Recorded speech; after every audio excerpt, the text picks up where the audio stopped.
Bonjour et bienvenue à cette conférence de présentation du projet Saint-Vincent-de-Paul intitulée « Faire Paris autrement ». On va écouter successivement les interventions de Karine Petit, maire du 14e arrondissement, qui reviendra sur l'histoire récente du site, et notamment la période d'urbanisme transitoire avec les grands voisins.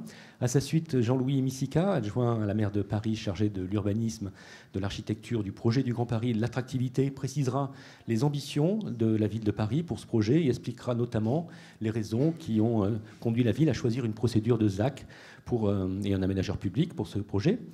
Ensuite, Yannick Beltrando, architecte urbaniste de l'agence Agnuji Beltrando, présentera les grands principes ayant présidé à la conception de ce projet. Mélanie Moison, directrice de l'aménagement de Paris-Batignolles, présentera notamment les exigences en matière de participation des futurs usagers et aussi comment on passe du projet des grands voisins à un projet d'urbanisme. Il expliquera aussi la démarche urbaine collaborative qui est attendue sur ce projet. Et enfin, Jean-François Danon rentrera dans le dur, si je puis dire, un directeur de Paris-Batignolles Aménagement. Il listera les différentes consultations, donnera des indications sur les mètres carrés, un calendrier, et puis aussi les options en termes de cahier des charges et d'exigences de PBA pour chaque consultation. Vous aurez ensuite la parole, bien sûr, pour poser toutes les questions qui vous semblent légitimes de poser. Et ensuite, on aura une visite du site, hein, c'est ça, Corinne? Non, pas du tout, pas du tout. Alors, vous avez... un petit peu, si. Libre, une visite libre du site. Voilà, dans l'esprit des grands voisins. Karine Petit, on commence avec vous. Lorsque la PHP quitte les lieux à partir de 2011, puis définitivement en 2012, vous souhaitiez que Saint-Vincent-de-Paul redeviennent rapidement vivants. C'est vrai que c'était une grande emprise complètement abandonnée. Et du coup, est-ce que vous pouvez nous revenir un petit peu sur comment s'est mis en place l'opération d'urbanisme temporaire? Comment on en est arrivé à la genèse des grands voisins? Bonjour à toutes et à tous. La genèse des grands voisins, on a voulu en effet que ce site, ce quartier, qui avait depuis très longtemps une vocation d'intérêt public et d'intérêt général, redeviennent vivants et reprennent vie avec le quartier, le 14e arrondissement, ses habitants, et puis plus généralement Paris. On avait quand même un petit peu déjà cette ambition-là, parce qu'on savait aussi qu'on allait se projeter vers la construction d'un nouveau quartier. Alors du coup, on a voulu mobiliser. Alors moi, je suivais de loin via la toile, via le web, Yes We Camp. Nous avions Aurore, à qui, avec la ville, nous avions déjà remis une partie des clés de ce site pour de l'hébergement d'urgence. Aurore, on peut peut-être préciser, oui. Aurore, oui, qui est une grande association d'intérêt public et d'intérêt général et qui construit des solutions d'hébergement d'urgence, soit dans des sites pérennes, soit dans des sites intercalaires. Donc je suivais tout ça. On avait discuté avec Éric Pliès d'une augmentation du nombre de personnes accueillies sur ce site dans le cadre de l'hébergement d'urgence. Et puis on avait voulu une occupation temporaire, comme un trait d'union en fait entre la vocation historique hospitalière du site, notamment aussi beaucoup consacrée en direction de l'enfance et des enfants, puisque nous étions dans une maternité, dans un site d'urgence très reconnu et très important. Et puis on a regroupé tout le monde, Aurore, Yes We Camp, qui ont accepté de venir visiter le site. Et très vite aussi, Plateau Urbain s'est associé à cette aventure. Et on a mis en place très rapidement les clés d'une confiance partagée pour une aventure commune. Mais alors quand je dis les clés, en fait, les bases de ces clés ont été aussi le cahier des charges que nous voulions donner à ce site, c'est-à-dire montrer comment on pouvait vivre un moment intercalaire pour mieux se projeter vers un quartier pérenne, d'une ville partagée, d'une ville de demain qui dépasse nos propres vies et nos propres histoires personnelles, y compris politiques, publiques. Mais en tout cas, et nous voulions la faire partager. On ne voulait pas simplement un squat ou une friche artistique, culturelle. on voulait quelque chose de pluridisciplinaire qui ressemble à la vie, à la société. Et on voulait aussi lui donner, ça c'était dans mon rêve de mère, mais beaucoup d'utopie et de rêves partagés. Et ça a plutôt bien marché. Et le choix justement des acteurs, comment ça s'est décidé? Parce que ça, il y avait une volonté, donc votre volonté politique, de créer une dynamique, une énergie avec énormément d'activités, énormément d'acteurs. Et comment ces acteurs sont arrivés sur ce site? Alors on les a contactés via leur boîte contact mail, notamment pour Yes We Camp. Et puis ensuite, on a très vite rencontré Plateau Urbain. Et pourquoi pluridisciplinaire de tout ce qui peut se retrouver dans la société? Mais parce qu'on veut y mettre, et ce qui vous sera présenté, et la programmation en elle-même est un quartier de ville et donc un quartier de vie. Donc il fallait déjà que dans l'ADN de cette occupation temporaire, on y retrouve tous ces éléments, tous ces aspects, qu'on commence à les travailler collectivement et qu'on commence à les partager avec le 14e et avec les Parisiens. Voilà. Alors, quel bilan vous tirez de ces années d'occupation transitoire aujourd'hui? Qu'est-ce que ça a apporté, d'abord par rapport à vos désirs, à ce que vous aviez imaginé? Aujourd'hui, quel bilan vous faites de cette occupation? Qu'est-ce que ça a insufflé aussi dans le quartier auprès de la population? Je veux dire, il y a eu quand même pas mal de choses qui se sont, d'outils et d'initiatives qui ont été développés et auxquels ont été associés les gens du quartier. Donc, quelle énergie aujourd'hui reste de tout ça? Qu'est-ce que vous en tirez pour l'avenir?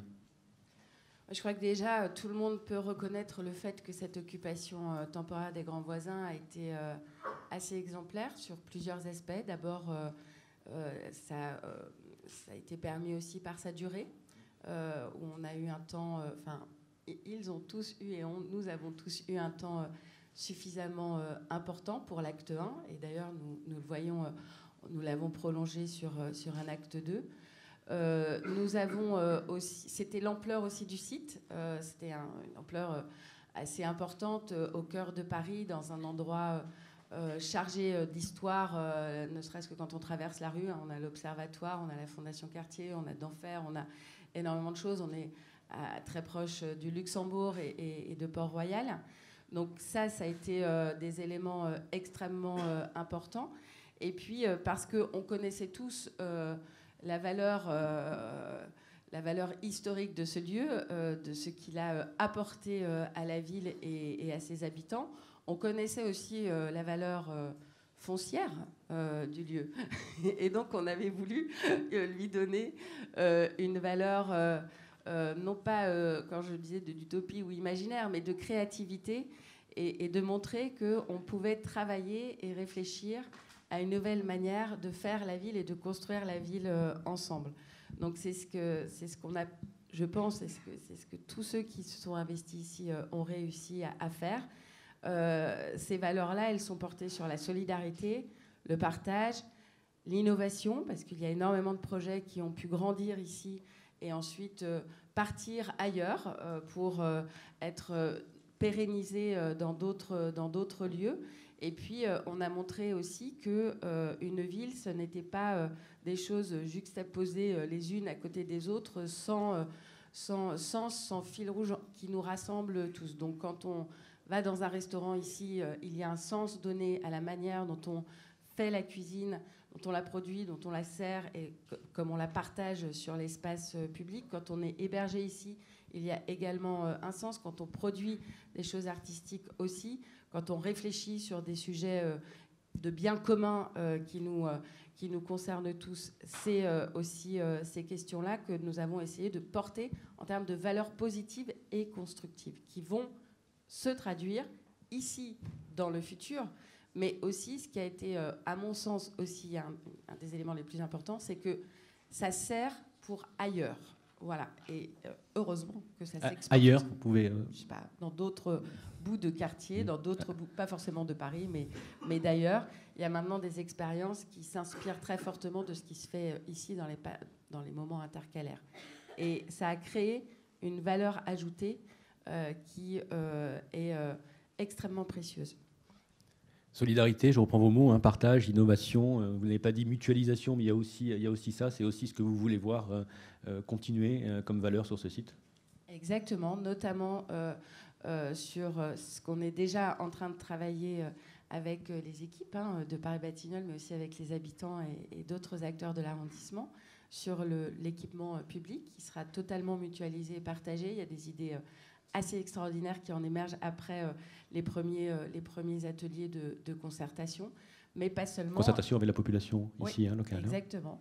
Mais pas seulement, il faut que ça se retrouve dans la manière d'habiter, dans la manière d'imaginer et de construire les espaces publics qui vont y être programmés, et sur les espaces aussi des communs, c'est-à-dire de tout ce qui va se retrouver dans les rez-de-chaussée, qui seront des lieux d'activité au pluriel, d'activités commerciales, d'activités artistiques, d'activités à partager, d'activités publiques, associatives, peu importe, mais ça, voilà, ça doit se retrouver partout sur le moindre centimètre carré de ce site et de ce futur quartier de vie. On en parlera tout à l'heure avec Yannick Beltrando notamment et Mélanie Moisan de cette notion de commun. Jean-Louis Missika, bonjour. Vous, en 2014, vous avez lancé l'appel à projets urbains innovants Réinventer Paris, qui a inauguré une nouvelle façon de faire la ville. Des programmations originales ont émergé, des acteurs nouveaux, de nouvelles façons aussi de faire la ville ont été mises en place, des nouveaux montages. En quoi le projet de Saint-Vincent-de-Paul s'inscrit dans cette volonté de faire Paris autrement et d'en faire autrement une ville durable? Et puis après, on évoquera la question de la ZAC, parce que c'est vrai que c'est aussi un outil très particulier. Vous nous aviez habitués à d'autres formes d'approche pour faire la ville. Mais en quoi Saint-Vincent s'inscrit dans cette dynamique pour vous? Bonjour à tous, et désolé pour mon retard. Je vais rebondir sur ce qu'a dit Karine déjà. Je crois que l'urbanisme temporaire, la façon dont nous avons conçu l'urbanisme temporaire à Saint-Vincent-de-Paul, c'est déjà une nouvelle façon de faire la ville. En matière de précision, peut-être, nous avons passé une convention avec les 3 associations dont Karine a parlé. Ce sont les associations qui se sont chargées de choisir les participants des grands voisins. Et je pense que ce qui est aussi très important et très intéressant, c'est de voir à quel point la combinaison justement du logement d'urgence, du squat culturel et artistique, du tiers-lieu, d'innovation, de l'agriculture urbaine, du café solidaire, enfin cet ensemble de choses qui souvent sont traitées séparément dans la ville, le fait que ce soit mis ensemble, très intriqués, très imbriqués les uns dans les autres, a provoqué des rencontres essentielles, notamment pour la réinsertion des personnes en difficulté. Enfin, tous les témoignages que nous avons pu avoir ont montré cela. Et comme l'a dit Karine, nous espérons que les grands voisins a imprimé une telle mémoire au lieu, une telle force au lieu, que ça va donner de l'impulsion au nouvel écoquartier qui sera construit dans le cadre de la ZAC. Alors, sur les nouvelles façons de faire la ville, il n'y a pas que Réinventer Paris, il y a aussi l'appel à projet Pariculteur, il y a les collectifs de citoyens et d'experts pour réaménager les 7 grandes places parisiennes, il y a le budget participatif, le permis de végétaliser. Ce que je veux dire, c'est que chacun des adjoints ou chacun des maires d'arrondissement s'occupe de ceci ou de cela. Mais enfin, il faut avoir une vision d'ensemble pour comprendre que tout cela a une cohérence et va dans la même direction, c'est-à-dire d'abord une manière de faire la ville qui implique davantage les citoyens, une manière de faire la ville qui ne neutralise pas des friches pendant des durées interminables, et puis une façon de faire la ville qui laisse la place à la fois à l'expérimentation et à la notion de maîtrise d'usage, qui nous paraissent des idées quand même essentielles. Qu'est-ce que nous avons fait? Eh bien, nous avons essayé de tirer les leçons de Réinventer Paris et de voir comment on pouvait transformer un peu le mode de fonctionnement traditionnel d'une ZAC avec ses manières de faire. Alors, c'est vrai que c'est pas la même chose. Dans un cas, on parle les réinventer, ça consiste quand même en transfert de droits réels, cession de terrain qui appartiennent à la ville et que l'on propose. Dans une ZAC, il y a l'idée d'aménagement, il y a aussi l'idée, même si c'est pas tout à fait le cas pour Saint-Vincent-de-Paul, que le morceau de ville est plus grand. Mais ce sera le cas pour Bercy-Charenton ou pour Gardémine. Oui, là on est sur une taille plutôt modeste. Oui, si on peut dire, on est sur une taille. Enfin bon, c'est quand même 60 000 mètres carrés. C'est pas de la petite chose. Alors qu'est-ce qu'on a on a simplement essayé d'infuser en quelque sorte quelques idées qui nous paraissaient essentielles. Par exemple, le fait que les équipes doivent être pluridisciplinaires. Par exemple, le fait qu'il faut essayer, dans la mesure du possible, que ce ne soit pas une compétition sur les prix. Par exemple, que ce ne soit pas le choix d'un promoteur simplement, que l'architecte n'arrive pas après. Par exemple, le fait qu'on soit dans une logique de projet mixte. Que la conservation... En termes de programmation, vous voulez dire? En termes de programmation, oui, absolument. Que la conservation soit prise au sérieux. Quand même, 60% des bâtiments de ce site vont être conservés. C'est vraiment une nouvelle façon d'appréhender une zone d'aménagement concertée. Et puis, bien sûr, tout ce que nous avons en quelque sorte appris de notre expérience des appels à projets urbains innovants. Je pense aux matériaux biosourcés. Je pense que nous voulons que Saint-Vincent-de-Paul soit 100% biosourcé. Hein, et on se rend compte que c'est possible. Et puis, bien sûr, ce que nous allons garder des grands voisins, c'est cette idée que le socle commercial ne soit pas consacré uniquement à du commerce traditionnel, mais puisse faire la place à l'économie sociale et solidaire, à l'artisanat et à tout ce que nous avons vu éclore lors de cette expérience des grands voisins. Et est-ce que ce sont des méthodologies, des approches, de projets que l'on pourra retrouver d'abord l'idée d'avoir sur du bâti ancien un urbanisme transitoire qui s'installe et qui là, on le verra dans un instant avec la programmation, même si on a déjà compris avec Karine Petit qu'il y aurait une forte inertie de ce qui s'est passé ici, qui va infuser dans le projet à venir. Ce sont des choses que vous allez réutiliser et peut-être où ? Déjà, Grand Voisin 2, on a appelé ça préfiguration, et dans le mot préfiguration, il y a quand même l'idée que l'urbanisme temporaire informe l'urbanisme définitif, documente l'urbanisme définitif, et puis je crois que nous avions un défi majeur, parce que quand vous faites une organisation de cette taille-là, je crois qu'il y a eu au plus fort des Grands Voisins plus de 150 associations start-up ou structures, tout le monde vous dit, vous allez voir. Vous allez voir quoi ? Quand vous allez leur dire de partir, vous allez voir. Eh ben, on a vu, ça s'est passé, mais alors vraiment, pratiquement, à part un épisode exhibitionniste au Conseil du 14e arrondissement, mais sinon, ça s'est passé de façon absolument parfaite. Et d'ailleurs, il faut remercier vivement les trois associations qui ont géré ça au cordeau. Mais je crois que le fait que ça se soit bien passé nous permet aujourd'hui non seulement de continuer à le faire systématiquement pour nos sites, mais également de dire aux bailleurs privés, aux propriétaires privés, vous pouvez le faire. Et on a déjà beaucoup d'exemples. Par exemple Par exemple, le Welcome City Lab, qui est dans la Tour Gamma à la gare de Lyon, hein, et qui est accueilli par Gessina. Le Welcome City Lab, c'est un incubateur de Paris & Co consacré à l'innovation dans le tourisme. Et il y a beaucoup d'autres exemples. À Paris et dans le Grand Paris, nous sommes en conversation avec la copropriété de la Tour Montparnasse, puisqu'il va y avoir de la place à la Tour Montparnasse dans les mois qui viennent pour essayer de voir comment est-ce qu'on va faire. Et en ce qui concerne nos sites à nous, nous avons déjà Plateau Urbain qui gère un site dans le 19e arrondissement.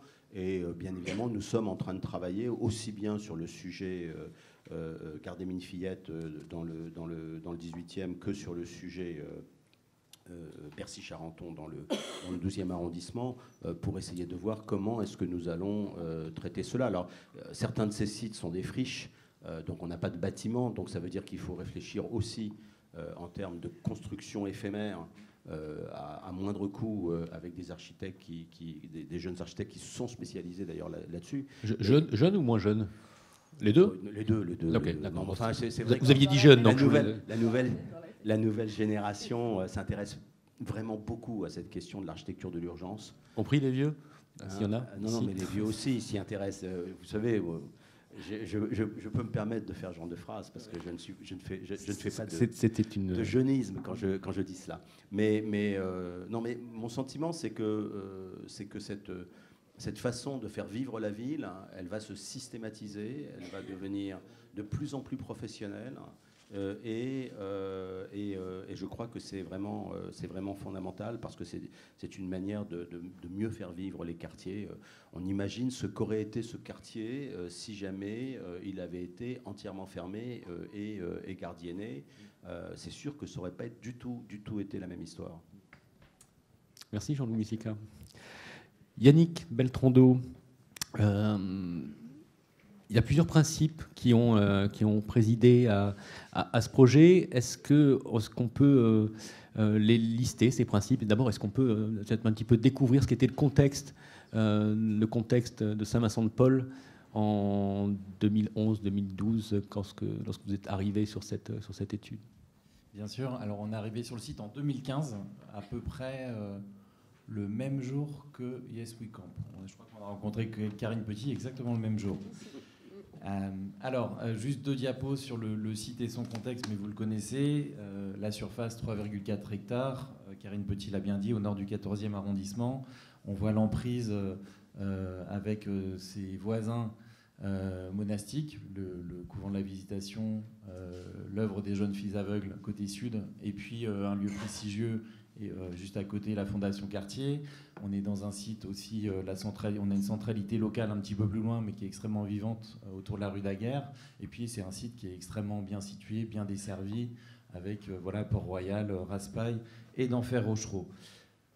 Ce qui nous a intéressé dans le site, c'est cette collection de bâtiments, c'est-à-dire une quinzaine de bâtiments d'époques différentes. Le plus ancien, donc on a en haut à gauche, donc c'est l'oratoire de la fin du XVIIe siècle, et puis le plus récent, il n'est pas en photo, mais c'est Rapine, des années 1990. Ces bâtiments témoignent de cette histoire de ce site qui est très particulière. D'abord un noviciat, puis après la Révolution, le noviciat se transforme en orphelinat, en hospice, qui petit à petit se transforme en hôpital pour enfants pendant tout le 19e siècle. Et puis en 1934, en haut à droite, la première maternité moderne de Paris qui est construite, donc le bâtiment Pinard. Voilà, un très beau bâtiment dans lequel on a estimé qu'il y avait à peu près 400 000 Parisiens qui y sont nés. La somme de ces bâtiments développe une collection d'architecture parfois assez ordinaire mais digne, qui témoigne de ce passé singulier.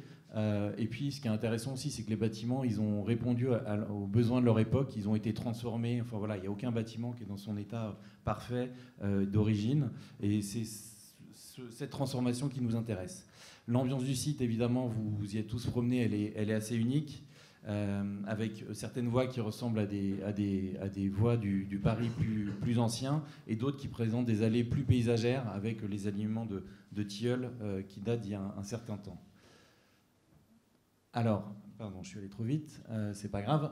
Les fondements donc, du projet, d'abord la démarche, donc ce qu'on a appelé un projet processus. Donc c'était l'idée, en termes de méthode, de développer un projet urbain sans plan masse figé, c'est-à-dire qu'on a mis en place une démarche de projet processus. C'était l'idée de travailler sur des orientations urbaines assez simples. Donc le premier point, c'est de travailler donc, sur la notion d'enclos, c'est-à-dire d'ouvrir l'enclos qu'est l'emprise de Saint-Vincent-de-Paul. Donc c'est un lieu qui est sain. Et ben voilà, ça va venir. Bon, il y a un petit écran là, voilà.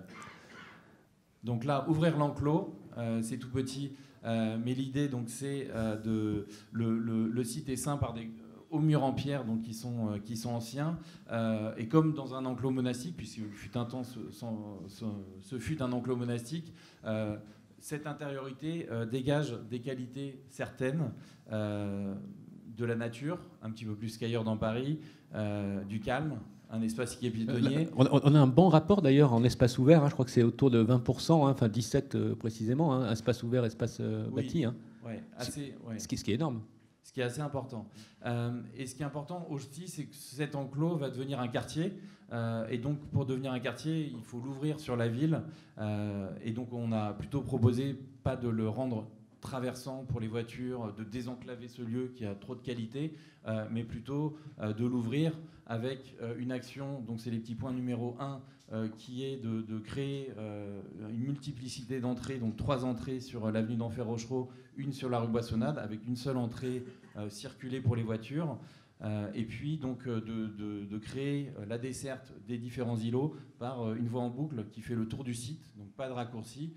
On entre à un point, on ressort au même point, donc on a 700 mètres à parcourir. Ça permet de desservir évidemment tous les bâtiments. C'est à sens unique, hein, on fait le tour. C'est à sens unique, évidemment. C'est une zone de rencontre, donc ça veut dire que piétons, vélos, cyclistes, véhicules de livraison, tout le monde est sur le même espace qui est contraint en dimension pour que justement tout cohabite bien. Et puis évidemment l'idée du quartier sans voiture qui est toujours en cours de travail, mais l'idée d'avoir un quartier, en tout cas tous les îlots centraux, sans parking souterrain. Le deuxième principe, donc c'est donc le principe qui est plus architectural et paysager. Il s'agit de mettre en place, donc, je l'ai déjà dit, une trame d'espace public qui est fondée sur les espaces ouverts qui sont aujourd'hui du stationnement. Donc on a vu la voie en boucle qui fait le tour du site, ce qui permet de libérer... Qui est déjà une trame d'espace vert et d'espace public. Qui est déjà une trame de voie. La voie existe déjà, elle sera reconfigurée évidemment, elle va être rendue encore plus étroite. Et puis donc l'idée c'est de libérer toute la croisée centrale et d'en faire un espace paysager de 4000 m², donc accessible aux piétons, aux vélos. Évidemment, l'enjeu qui est extrêmement fort, c'est aussi de conserver les arbres les plus remarquables. Il y a un très grand cèdre, il y a un très beau platane, mais aussi des arbres plus ordinaires dans cette trame. Et puis, je n'ai pas évoqué le jardin de l'Oratoire, mais voilà, en plus de la grande croisée, il y a des pièces paysagères qui permettent de rendre ce site agréable. Idem pour le bâti, donc le premier acte durable de durabilité, Jean-Louis Missica l'a bien dit, c'est les réemplois de bâtiments. Donc là, on a proposé des stratégies assez différentes, donc une restauration plutôt classique pour l'Oratoire. Tout ça, ça sera votre travail qui va arriver dans quelques temps. Des restaurations, des transformations de bâtiments, du réemploi de pinards, on reviendra dessus un petit peu plus tard. De la surélévation donc pour le bâtiment Le Long, la lingerie qui sera conservée, réemployée, idem pour la maison des médecins, et puis évidemment en contrepoint de ces conservations, donc de l'architecture contemporaine, voilà, qui flirtera sûrement avec le plafond des 31 mètres, une architecture à la fois contemporaine, mais qu'on souhaite qu'elle entre en résonance avec les matériaux déjà présents sur le site, la brique et la pierre de taille. Une certaine sobriété, je crois, aussi sur le bâti neuf ou... Oui, alors l'idée c'est qu'il y ait évidemment une sobriété énergétique et puis une sobriété dans l'expression architecturale, c'est-à-dire qu'on est dans un lieu qui est vraiment extrêmement puissant en lui-même. Et donc voilà, il faut que chaque édifice porte sa pierre à l'ensemble de Saint-Vincent-de-Paul. Il y a une exception évidemment, ce qui est le bâtiment d'Enfer, le Synaspic, le futur équipement, enfin voilà, qui peut-être apportera un signal un petit peu différent. Troisième point. C'est ça, chaque fois qu'il y a des points, ça. Alors, dernier point. Deuxième point peut-être.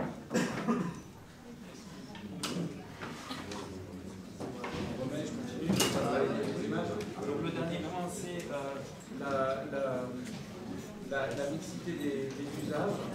On est sur un quartier principalement résidentiel, donc 70% de logements sur les 60 000 m² qui vont être développés, donc 43 000 m² de logement, avec, pour rendre le lieu pour ouvrir le lieu, on a parlé des entrées, mais il y a aussi l'intérêt que le lieu devienne et reste comme il est aujourd'hui avec les grands voisins, un lieu de destination à travers plusieurs dispositifs. Ça marche, je me rassois. À travers plusieurs dispositifs, donc 2 équipements. Donc l'équipement Pinard, qu'on avait appelé en termes de boutade le super équipement mais local, qui regroupe le gymnase qui est prévu dans l'opération, le groupe scolaire et la crèche. Voilà. L'idée, c'est qu'on puisse mutualiser des espaces, je crois que Mélanie va revenir dessus, mutualiser des espaces, mutualiser des fonctions, ouvrir la toiture à de l'agriculture urbaine, partager les services, ouvrir la cour le week-end, voilà, de développer un équipement dans un bâtiment existant qui était la maternité, mais de développer un équipement autre. C'est la partie non visible de la transformation. C'est la partie non visible de la transformation, c'est-à-dire que ce super équipement, ça se traduit par le fait qu'on va faire travailler ensemble au niveau de la ville de Paris, la petite enfance, la DASCO, les affaires scolaires, la direction de la jeunesse et des sports, ce qui va être une grande première.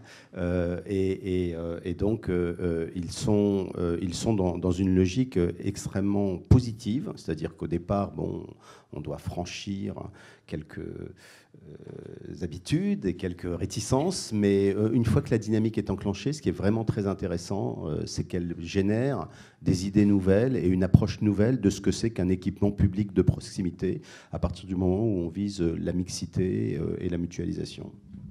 C'est un peu, si je rebondis, c'est un peu ce que vous disiez tout à l'heure, c'est-à-dire que vous disiez finalement faire la ville autrement, une ville plus durable, ça concerne plus seulement un adjoint, mais énormément d'adjoints. Et là, du coup, on le retrouve dans les problématiques de gestion. C'est vrai que chacun a sa problématique de gestion, a ses règles propres, et pour arriver à une meilleure intensité d'utilisation des équipements, pour pouvoir mutualiser un maximum, il faut aussi que chacun partage avec les autres ses problématiques, ses contraintes pour arriver à dépasser tout cela. Donc une commune pour un équipement commun. Ce qui est révolutionnaire. Ce qui est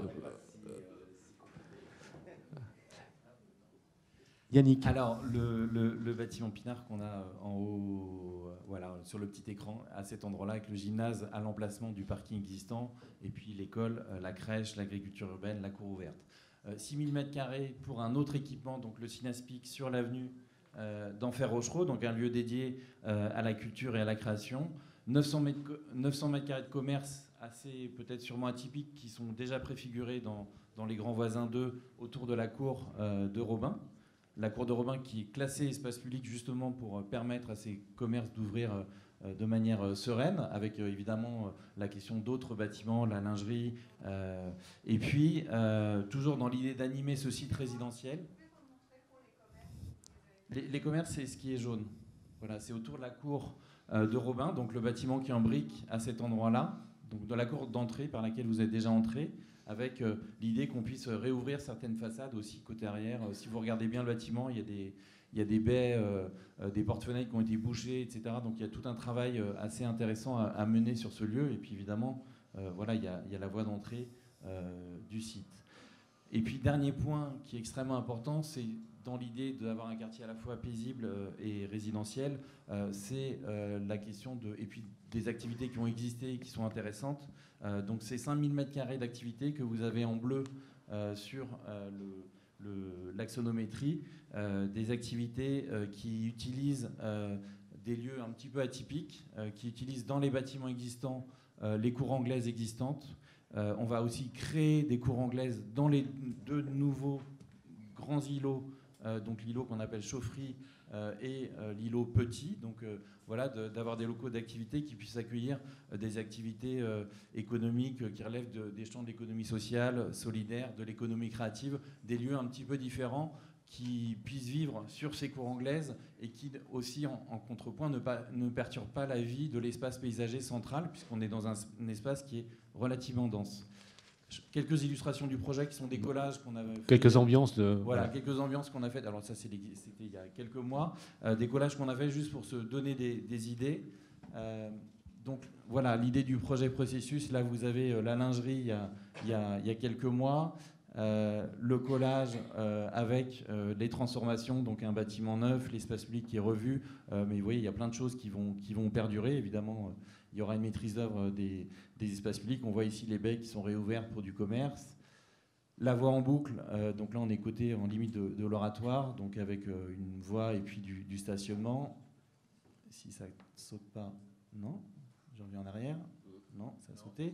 La voie en boucle, donc voilà, zone de rencontre, donc un espace qui devient étroit et partagé et qui permet la desserte de tous les différents lots. L'espace central, donc existant d'il y a quelques mois, avec la lingerie à gauche, et puis vous voyez le projet processus, tac, la lingerie qui aujourd'hui est conservée. Il y a encore 6 mois, elle n'était pas conservée, donc on devrait la remettre sur l'image, donc la grande croisée centrale. Pinard, donc dans son état existant, avec voilà, la grande maternité avec des toitures qui ont été une extension des années 70, des toitures qui ont été, il y avait des toitures terrasses, et puis donc l'idée de transformer le bâtiment, si ça ne fait pas sauter les plombs, ça ne marche plus. Non, si, ça marche. Hein. C'est-à-dire qu'il faut diriger vers là. Il faut diriger vers là-haut. Voilà, plutôt que vers l'écran, éventuellement, non. Pinard existant. Je sais pas. Non. Ah voilà. Donc Pinard super équipement. Vous voyez le bâtiment qui est à la fois restauré, les toitures qui sont découvertes. On ne voit pas dans la cour, mais elle sera ouverte. L'idée d'avoir à la fois la crèche et des lieux qui soient ouverts aussi aux riverains. Et l'agriculture urbaine, c'est ça? De l'agriculture urbaine, ou ça peut être le jardin pédagogique qui peut aussi servir à d'autres personnes. L'idée aussi de Pinard, c'était que les cours d'école à Paris, tout est très normé. Là, pour une fois, la cour d'école est plus grande que la norme. Voilà, tout est un petit peu surdimensionné, ce qui permettra aussi de mutualiser et d'offrir plus. La cour de Robin en 2015, voilà, celle qui accueillera peut-être du commerce, peut-être qu'on n'est pas obligé de paver la cour. La cour anglaise de Pinard aujourd'hui, la cour anglaise de Pinard un jour sûrement, une cour anglaise contemporaine, vous voyez, à demi-niveau pour accueillir des activités autres. Et puis, toujours dans l'idée de préserver cette mixité, il y a aussi, si ça marche, j'avais une image en plus, mais c'est pas grave, la pouponnière, donc, qui a été le grand lieu de l'orphelinat. Donc là, c'était à l'époque des grands voisins, et puis l'idée de conserver ce lieu, non pas comme un espace accueillant du public, parce que c'est un des lieux fondateurs de l'hôpital Saint-Vincent-de-Paul. Ça marche pas, mais je sais pas pourquoi, il faut diriger. Bon, ça veut pas, c'est pas grave. Il restait donc 2 images. Qui sont dans le dossier de presse, sinon? Là, oui, elles sont dans le dossier de presse. Bon, reportez-vous au dossier de presse pour les images. Ah bah c'est passé. Voilà. C'est pas grave. Donc 2 images avec l'idée soit d'en faire un lieu très local, plutôt ouvert aux riverains, soit un lieu qui puisse aussi, voilà, ça c'était la dernière image, donc avec une ambiance un peu festive. Donc pour conclure, l'idée, voilà, le 19e siècle, aujourd'hui, demain peut-être, et demain peut-être. Corinne le fait très très bien. Voilà, bravo Corinne. Pour conclure, Saint-Vincent-de-Paul, donc c'est un quartier de tous les mélanges, d'histoire et de contemporanéité, c'est ce qui nous semble important, de nature et de culture, de local et de métropolitain, c'est-à-dire d'articuler pas mal de dimensions. C'est un quartier durable qui va accueillir quand même 1500 habitants et plus de 500 emplois, donc c'est un quartier qui va être dense, et puis un quartier qui est dense et à la fois qu'on souhaite apaiser aussi pour les riverains en son centre. Merci beaucoup. Merci Yannick Beltrando pour cette présentation du projet. On écoute maintenant Mélanie Moisan, directrice de l'aménagement de PBA. Alors, on parlait tout à l'heure avec Karine Petit d'une concertation avec les gens du quartier, et puis là, on va rentrer dans une période de préfiguration du projet. Qu'est-ce que ça veut dire? Qu'est-ce que c'est que cette période de préfiguration? Comment vous envisagez cette période? Alors, Karine Petit et Jean-Yves Messicain ont dit déjà pas mal de choses sur ce qu'a été le site avant que l'aménageur arrive. Une petite précision, donc on arrive en 2016, on signe un traité de concession et on devient propriétaire. Grande aventure avec les grands voisins qui sont là, je les regarde droit dans les yeux là-bas. Et une année assez extraordinaire, et j'insiste là-dessus parce que je pense que dans le projet, c'est un moment très important. On a pris le temps de comprendre les enjeux du projet futur et de ce qui s'était passé là. Et donc de construire un dialogue avec des acteurs, des frottements parfois, mais aussi finalement beaucoup de choses à tirer de cette occupation temporaire et qui n'était pas simplement un lieu éphémère, mais un quartier qui s'est construit, un écosystème très intense, sociale, solidaire, et dont on ne pouvait pas, bien évidemment, c'est évident au départ, qu'il serait inacceptable d'envisager qu'on arrive et qu'on dise allez, on ferme, et pourtant ce serait plus simple. On ferme, on mure, et on attend que les travaux arrivent, le temps que l'aménageur fasse effectivement l'ensemble de ses études techniques, de ses études préalables. Ça n'est pas acceptable dans un temps où effectivement la vacance n'est pas acceptable alors que l'urgence de l'hébergement est présente, mais aussi pour des entreprises qui se sont installées dans un parcours entrepreneurial qui s'est construit. Il nous paraissait très important. De la solidarité, de l'acceptabilité entre des publics très fragiles, des publics qui étaient des actifs, mais aussi un peu fragiles dans leur économie émergente. Et puis un espace autorisant. Je vais vous voler plein de mots, hein, Aurore, Yes We Camp, plateau urbain, parce que c'est des mots qui sont les mots du projet Demain aussi, et je vous en remercie. Et qui ont infusé dans le projet. Et qui ont infusé. Et donc c'est vrai que le temps de la préfiguration dans un projet serait pu juste être une projection du programme de la ZAC Demain. En fait, là, c'est une préfiguration avec un avant très fort, qui est les grands voisins, et un demain qu'il fallait certainement repenser aussi un peu parce qu'il y avait eu le temps de l'hôpital, le temps des grands voisins. Il va y avoir le temps de la préfiguration, et ce temps de la préfiguration est un temps du projet. Et puis il y aura demain, et dans le demain, il y a pas mal de possibles, comme montrait Yannick à travers ces images. Dans cette préfiguration, on a souhaité laisser encore la part belle aux grands voisins. J'espère que... voilà, pour prolonger cette aventure, mais que ça devienne aussi que ce soit une expression du projet Demain. Voilà. La projection simple du programme de la ZAC, ça aurait été, on fait un peu de logement, on fait un peu d'activité, et puis on travaille sur les espaces publics. Là, c'était de se dire, on garde le logement et l'hébergement d'urgence autant que possible. Donc il y en aura encore. Il y en a toujours, là, maintenant. On est à peu près encore à 240 places d'hébergement. Et il y en aura demain. Et il y en aura demain dans le futur projet. Il y en aura encore jusqu'en 2020, donc, puisque la période de préfiguration, c'est 2018-2020. C'était pour suivre avec Plateau Urbain, puisqu'il y a beaucoup de... On voulait faire perdurer les vocations fécondes. Voilà. C'était de se dire qu'il y avait un legs pérenne, enfin des legs pérennes dans cette histoire des grands voisins et dans le projet Demain. Donc la place effectivement des publics fragiles. Continuer ce qui a été, voilà, de mon point de vue d'aménageur, une aventure assez extraordinaire, ce tremplin, l'immobilier, pouvoir accéder à des locaux d'activité à des prix qui ne sont bien évidemment pas des prix du marché, dans des conditions, tout en ayant toujours ce souci de transmettre quelque chose et de partager quelque chose. Voilà, les critères de sélection des associations, des structures qui sont venues s'installer ici, c'était pas simplement pouvoir bénéficier d'un loyer pas cher, si je puis dire. Et donc de continuer cet exercice-là, en tout cas de voir comment on pouvait encore incuber ces dispositifs pendant la phase de préfiguration, avec un modèle un peu différent, les loyers ont évolué, et que demain, ce soit encore possible dans le projet urbain, avec les réflexions qui seront exposées plus en détail par Jean-François Danon. Voilà. Et puis enfin aussi, ce qui a été très très important, c'est comment on construit des espaces autorisants et les communs qui ont vécu ici et qui ont été pour nous une source forte d'inspiration. Finalement, cesser de penser le projet comme un processus où on conçoit, on réalise, on livre. Et en fait, on doit aussi, nous, et d'ailleurs vous, être dans le temps d'après. Alors justement, en parlant de commun, ça rejoint la démarche urbaine collaborative qui va être demandée, en tout cas la façon de faire la ville que vous allez aussi porter et demander aux différents opérateurs. Qu'est-ce que ça veut dire en fait cette démarche urbaine collaborative, comment elle se manifeste et comment elle se manifestera? Donc il y a cette période de préfiguration qui crée déjà énormément de synergie et de commun, mais ensuite comment ça se passe derrière? Est-ce que vous pouvez expliquer un petit peu cette démarche? Je peux le faire. Vous pouvez le faire, très bien. Merci de le faire. Jean-Louis Bética a pas mal parlé quand même, on est dans un contexte fertile, que ce soit les appels à projets, que ce soit l'invitation presque devenue permanente de participation, de la place des usagers qui est devenue très très forte dans tous les dispositifs remontés en amont. Et puis bien évidemment aussi les grands voisins avec cet espace de liberté, d'innovation qui était donné et donc devait inspirer notre manière de faire. Et d'ailleurs, on dit faire, on dit plus produire. Je pense que faire, c'est faire avec, et c'est déjà plus inclusif que produire. Il me semble, voilà, c'est encore aussi peut-être quelque chose qu'on se dira aujourd'hui. Et donc faire avec, c'était faire avec tout le monde, à toutes les étapes du processus, projet processus.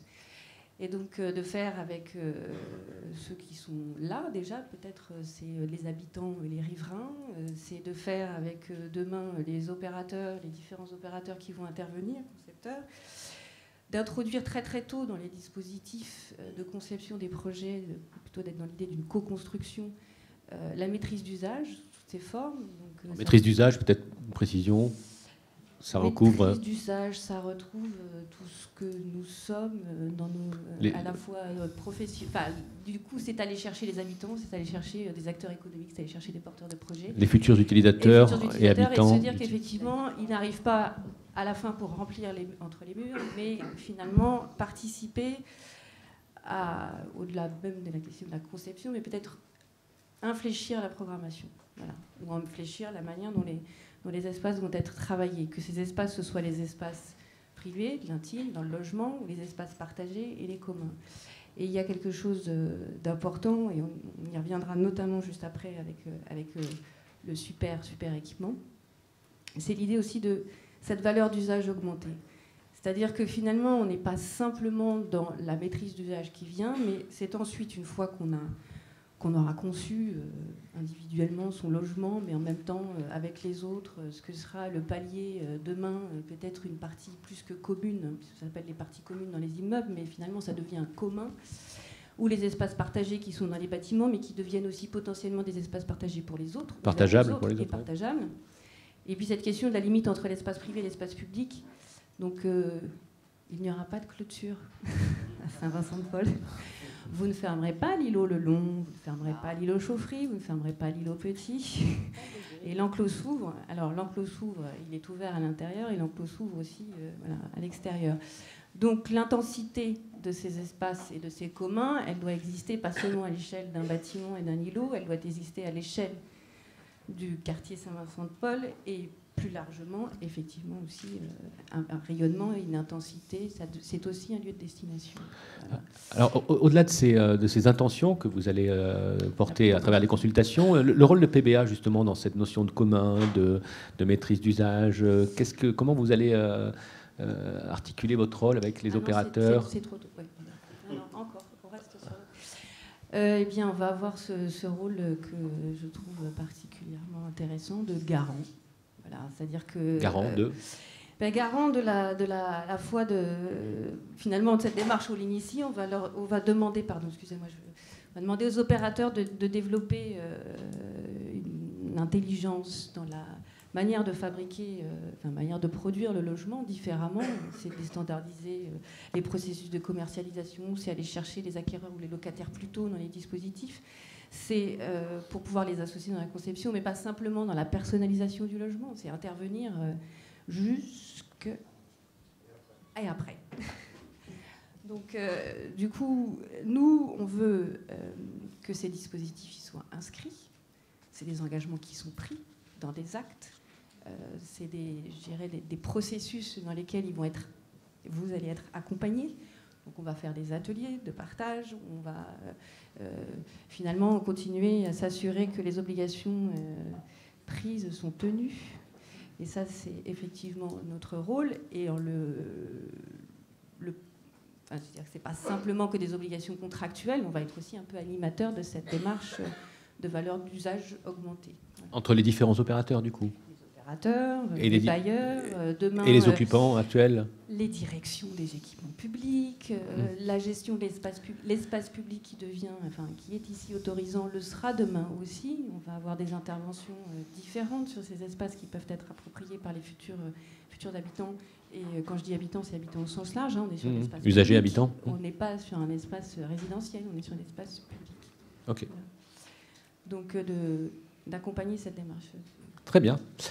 C'est clair, en tout cas pour moi.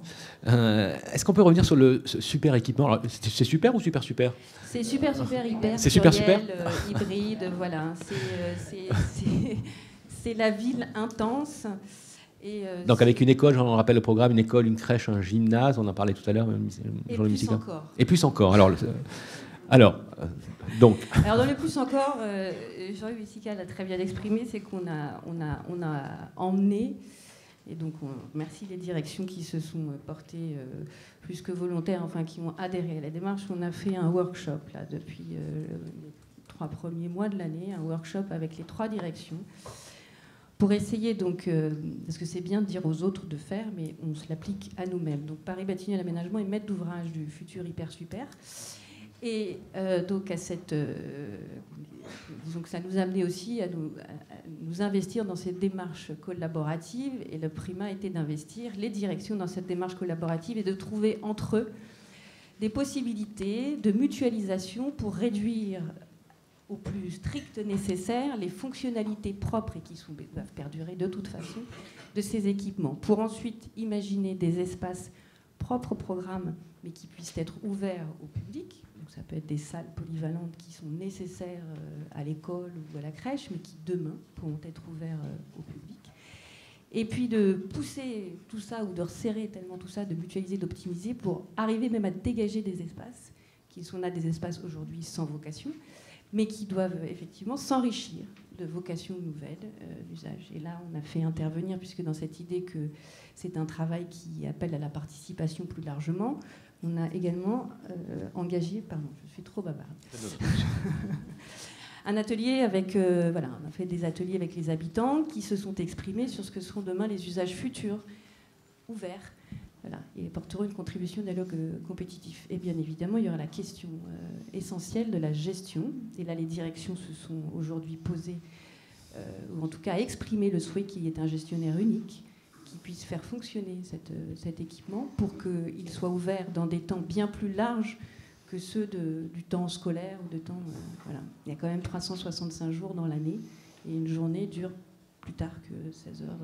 24 heures, a priori. Voilà. Donc il y aura certainement, oui, on a imaginé même que ça vive la nuit. Voilà, cette image est assez... Merci Mélanie Moisan. On va écouter Jean-François Danon pour parler un petit peu de toutes les consultations à venir. Alors il y a 3 grandes thématiques dans ces consultations. Habiter, ce qui a été appelé tout à l'heure le socle actif avec les cours anglaises, et la façade d'enfer. Et on commence par habiter, puisque ce sont parmi les premières consultations qui vont sortir. Donc on vous écoute, Jean-François, directeur de PBA. Peut-être que tu peux dire un mot quand même de ce qui a déjà été fait sur l'énergie, ou alors vous allez le traiter. On pensait le traiter en question tout à l'heure, éventuellement, la question d'énergie. On va essayer de rattraper le temps. On détaillera les scénarios énergétiques et où nous en sommes. Alors, en effet, l'originalité, c'est ces 3 temps de consultation. Nous regroupons tout ce qui est habité. Donc, c'est 600 logements, je rappelle. Et l'originalité, c'est qu'il y a un fil rouge sur cette démarche. Il n'y a pas de distinction entre ce que nous allons demander stratégiquement aux bailleurs sociaux ou aux promoteurs privés. Donc le fil rouge, c'est quoi? Ensuite, je vais détailler par bâtiment. Le fil rouge, c'est un engagement très fort, une ambition développement durable, une déstandardisation des logements, un collaboratif dès le début et, comme certains l'ont dit, d'accompagner bien au-delà de la livraison. Alors, le premier lot, c'est le long. Alors, le long, c'est un bâtiment, comme l'a dit Yannick, qui va être réhabilité et surélevé. L'originalité, donc, c'est environ 150 logements. C'est un groupement entre un promoteur privé et un bailleur social. Ça, c'est le premier point. Alors, comment va se dérouler cette procédure? C'est une procédure en 2 temps. Premier temps, nous appelons les promoteurs à développer et pouvoir apprécier dans une note stratégique leur ambition sur le projet. Alors, qu'est-ce qu'il y a en gros? L'économie. L'économie, comme l'a dit Jean-Louis Missika, il n'y a plus de compétition sur la charge foncière. Donc la charge foncière est fixée. Elle est fixée par l'aménageur. Ensuite, nous allons apprécier en effet quelle est leur nouvelle modalité de commercialisation, quelle est leur réflexion sur l'habitat, quelle est leur réflexion sur la gestion, et bien évidemment la capacité de faire et l'engagement en développement durable. Donc le long, premier temps. Deuxième temps, chaque promoteur, il y aura une sélection à la fin de 4 promoteurs. Chaque promoteur, en première phase, vient avec 2 architectes. D'accord ? Donc, deuxième temps, une fois que ces 4 sont désignés, les 2 architectes de chacun des groupements va développer, là aussi, une note, sans esquisse. Quelle est l'insertion ? Comment voit-il les logements ? Quels sont les matériaux ? Quel est l'engagement ? Comment va-t-il travailler avec les futurs habitants ? À l'issue de ça... Donc 8 notes stratégiques, voilà, par 8 équipes d'architectes. Un jury, et c'est intéressant, où on est tous autour de la table avec le promoteur. Et au final, il y aura donc 4 binômes qui vont, à ce moment-là, rentrer et poursuivre le chemin. Donc voilà comment va se dérouler la procédure le long. C'est une procédure longue en termes de temps ? C'est une procédure qui prend quelques mois, qui a l'avantage, je pense, d'être dans l'esprit de Saint-Vincent-de-Paul, c'est-à-dire d'associer à toutes les étapes. Alors quand est-ce que ça démarre ? Il faut surveiller le site de PBA. 25 juin, nous publions sur le site de PBA. Donc c'est le long. Alors ensuite, nous continuons. Allez-y. Le long. Est-ce qu'on peut... Oui. Ouais. Le long, c'est bon. Alors, nous poursuivons sur 3 lots. Sur trois lots. Alors, je vais commencer par les logements sociaux. Donc, Chauffry et Petit. Chauffry et Petit, c'est 2 bailleurs sociaux de la ville. Pas besoin, je pense, de cacher qui, c'est RIVP et Paris Habitat. Donc RIVP sur Petit et Chauffry pour Paris Habitat. Qu'est-ce que nous attendons ? Donc là, c'est eux qui vont être maîtres d'ouvrage, donc avec une mixité qui est décrite entre logement social et logement locatif intermédiaire.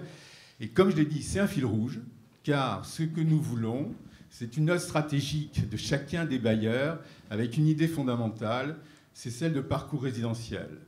Nous souhaitons, nous connaissons les notions de contingent dans le logement social. Là aussi, il va falloir faire bouger les choses. Nous souhaitons associer, dès le début, des futurs locataires. Voilà. Et la note stratégique, elle est dans la même problématique que le privé, puisqu'il s'agit d'associer, parcours résidentiel, des gens qui pourraient passer du logement social au logement intermédiaire, des gens qui attendent un logement social. Et nous voulons là aussi déstandardiser et comment ensuite on gère, et avec la problématique des charges. Donc il n'y a pas de distinction de notre démarche. Et pour poursuivre, le page, 40 logements, donc sur la rue Boissonnade, et là, logement participatif. Logement participatif sous quelle forme ? D'une société coopérative, pour l'instant, avec un bailleur social qui aura 30% de ses parts et qui permettra ainsi... Et là aussi, notre stratégique. Comment vous faites ? Comment vous associez ? Quelle est votre démarche ? Combien de logements ? 40 logements. 40 logements. Donc voilà pour l'habitat. Alors on va passer maintenant au socle actif, à ces cours anglaises voilà. que Yannick nous montrait donc, quelques images. Le socle actif. Donc là aussi, c'est ce qui est en bleu, hein, voilà, ce qui représente. représente. Ce qui est en bleu, socle actif, cours anglaise. Et là, c'est intéressant en effet de voir, je pourrais dire quasiment que c'est la phase 3 de Saint-Vincent-de-Paul, dans la mesure où la démarche, elle a tout de même évolué, c'est-à-dire que nous n'allons pas commercialiser immeuble par immeuble, ce qui se fait souvent avec ensuite un cahier des charges. Là, c'est en une fois. C'est une seule consultation où nous cherchons un investisseur, un commercialisateur et un animateur. Donc, qui va acquérir des VFA, ces coques.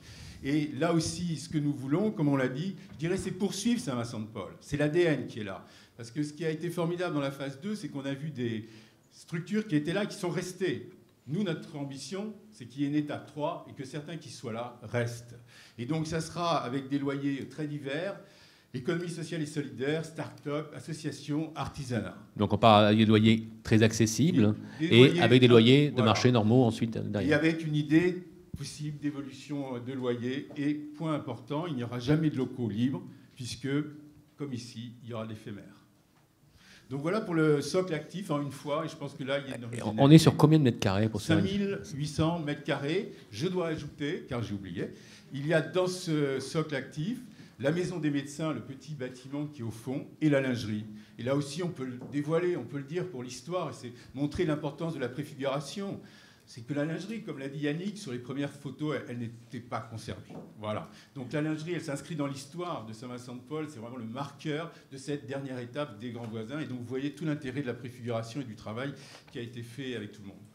Le troisième, Je voudrais juste dire un mot sur le fait que cette commercialisation en une fois du socle actif et donc de la partie commerciale et autres, c'est vraiment une rupture dans le mode de fonctionnement des AC et des aménageurs. C'est une petite révolution et je pense que ça représente un progrès considérable parce qu'on s'est rendu compte, aussi bien d'ailleurs sur Masséna, donc la ZAC Paris-Rive-Gauche, ou même aussi sur Clichy-Batignolles, que le mode de commercialisation traditionnel avait ceci de particulier et d'absurde, que des gens qui n'étaient pas intéressés par le commerce se retrouvaient propriétaires de ce commerce, qu'il n'y avait pas de vision d'ensemble et donc de vision cohérente des différents types de commerce dont a besoin un nouveau quartier. Et ça donnait parfois des résultats un peu bizarres. Ceux qui connaissent et qui pratiquent la ZAC Paris-Rive-Gauche l'ont expérimenté clairement. Et puis aussi des situations où des propriétaires n'étaient pas intéressés et d'autres qui pouvaient être intéressés ne pouvaient pas accéder à la propriété. Donc là, on va rompre complètement et on va essayer une autre méthodologie. Merci pour ces précisions. Alors, Jean-Louis qui a trouvé l'idée. Hein, c'était toi qui as trouvé l'idée. Et avec un point temporel important, c'est que ces acteurs seront au même moment désignés. Et donc, il va y avoir évidemment un travail collaboratif en atelier extrêmement important, je dirais, pour... là aussi, la notion de commun et de valeur d'usage va être convoquée. Oui, je peux prendre un exemple. Ça va être très intéressant puisqu'il va y avoir des locaux partagés dans les immeubles. Mais on voit bien qu'il faut concevoir l'ensemble. Il n'y a pas besoin d'avoir 3, mettons, locaux avec des ateliers de vélo. Donc, c'est là qu'il va vraiment être intéressant et que la maîtrise d'usage et la valeur d'usage seront au cœur de la démarche. Alors, le troisième... Alors, la façade d'enfer. C'est la façade d'enfer. Là aussi, je dirais que les choses ont évolué puisqu'au début, on n'avait sans doute pas cette idée-là et on était plutôt sur un appel d'offres, par exemple, sur le Cinéaspic. Uniquement. Donc la façade, et là aussi on retrouve ce qu'est Saint-Vincent-de-Paul, c'est quoi? C'est à la fois la destination, et évidemment on bénéficie de ce qu'ont fait les grands voisins depuis longtemps, et quartier. C'est cette conjugaison que nous voulons mettre en œuvre. Donc un seul appel à projet, je dirais, dans l'esprit de réinventer Paris, avec une grande liberté, puisque ça va regrouper du logement privé, du logement intermédiaire, un Cinéaspic de 4000 m², et donc une grande liberté laissée au groupement, aux acteurs, pour nous proposer la meilleure configuration et les meilleures propositions d'activités sur le Cinéaspic. En termes de délai, donc l'habitation, vous voyez bien que c'est maintenant, c'est juin 2018, le Page à l'automne, l'activité qui va être lancée, et en dernier temps, et avec un intérêt pour les apporteurs de projets de savoir ce qui se passe vraiment à l'intérieur, aussi déjà, qui va être l'appel à projet, donc au printemps 2019. Sur la façade d'enfer, donc logement privé 3000, logement locatif intermédiaire 3007 et commerce 1200 m². Cinéaspic avec vocation culturelle et activité de création de 4000 m². Voilà, et bien sûr, comme l'a dit Yannick, une grande qualité architecturale. Et je veux simplement, compte tenu, je dirais, de ce moment important, remercier, je pense que voilà, c'est important de le dire, remercier la ville de nous avoir confié cette ZAC. Ça nous a permis de passer de la rive droite à la rive gauche, puisqu'on est connu surtout pour Clichy-Batignolles, de remercier toutes les équipes de PBA qui... voilà, on fait poursuivre l'aménagement, développement durable, et aussi quelque chose qui va vous intéresser, les démolitions, vous voyez, elles sont en cours, donc c'est toutes les équipes. Et puis le BIM, et enfin de remercier toute l'équipe de communication, puisque je pense que vous appréciez en particulier le dossier de presse, et remercier nos 17 experts, et bien évidemment le CSTB et les grands voisins avec qui nous sommes à Paris, mais nous sommes aussi, et grâce à eux, à Venise, à la Biennale, puisque Saint-Vincent-de-Paul. Donc voilà, merci beaucoup. Avec le commissariat de l'agence Encore Heureux, Julien Chopin, je crois, est dans la salle, je l'ai aperçu tout à l'heure. Des questions, des remarques, des mains se lèvent. Oui, vous voulez prendre mon micro? Je ne suis absolument pas d'accord. Donc... Oui, moi j'ai 3 petites questions. Enfin, une petite et 2 peut-être plus importantes.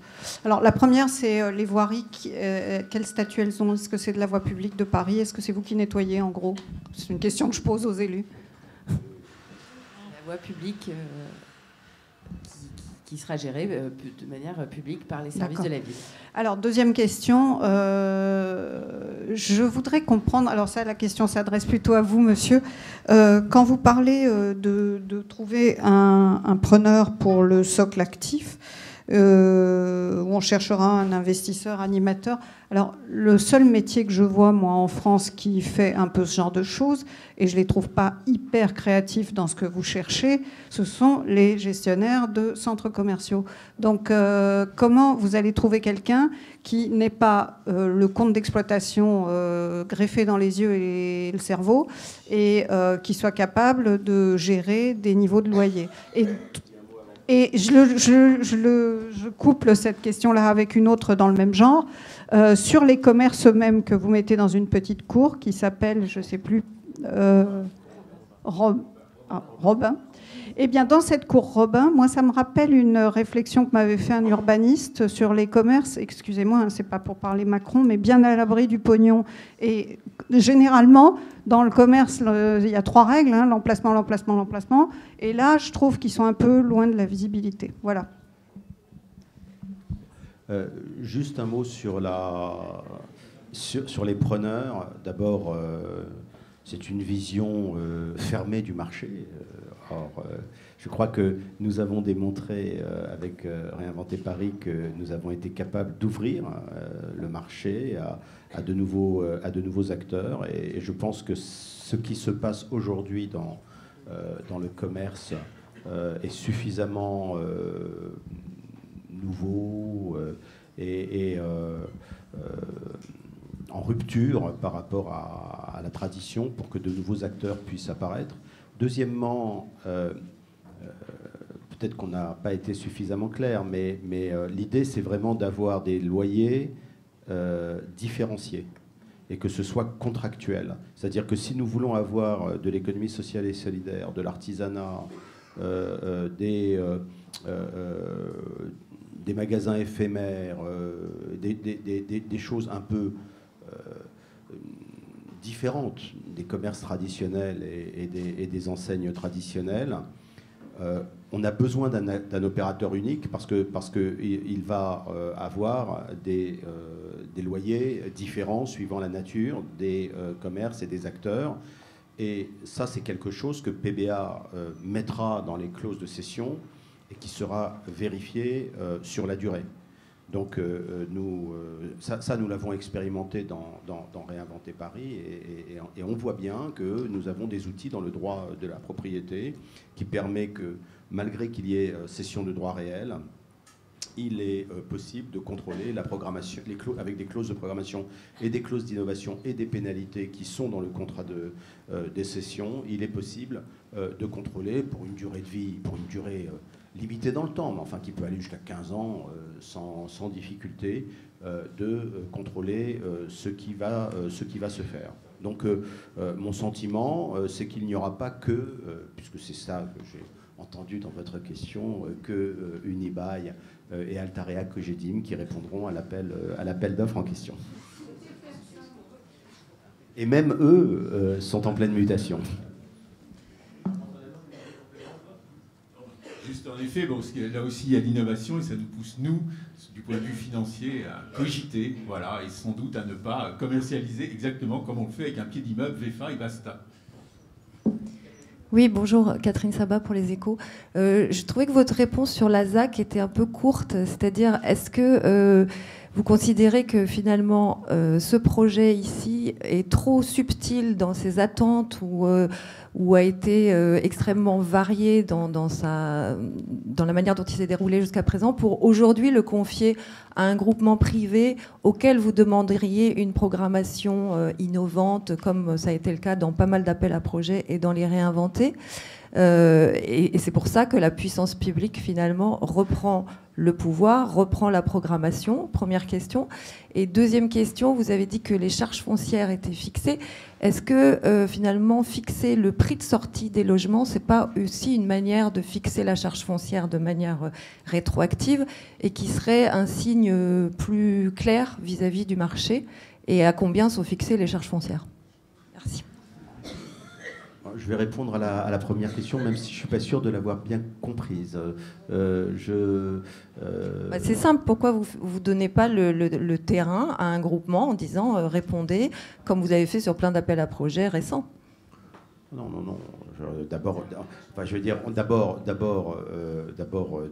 Ce n'est pas une stratégie globale. Hein. On ne va pas prendre l'ensemble des friches ferroviaires. Et dès que nous sommes sur un site un peu de taille un peu significative, le principe d'aménagement reprend ses droits. Et dans le principe d'aménagement, il y a soit un permis d'aménager, ce que nous faisons parfois avec nos amis de SNCF Immobilier, parce qu'ils nous réclament un permis d'aménager sur un terrain qui leur appartient, soit nous titrons une société d'aménagement qui, dans la plupart des cas, est une société de la ville de Paris. Donc, ce n'est pas...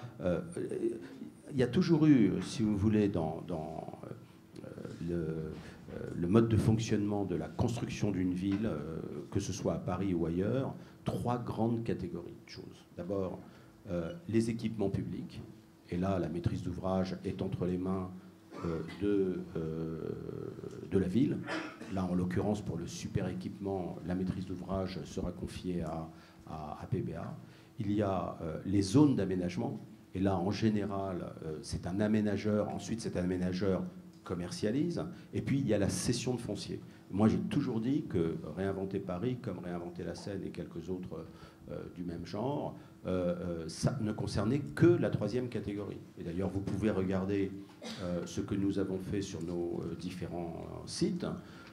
Ce sont des sites de taille extrêmement limitée et dont nous n'avions plus d'intérêt en termes d'actifs stratégiques. Ce sont des actifs fonciers qu'il nous paraissait utile de céder pour pouvoir justement récupérer de l'argent pour alimenter le compte foncier, pour acheter notamment des sites pour faire du logement social ou des équipements publics de proximité.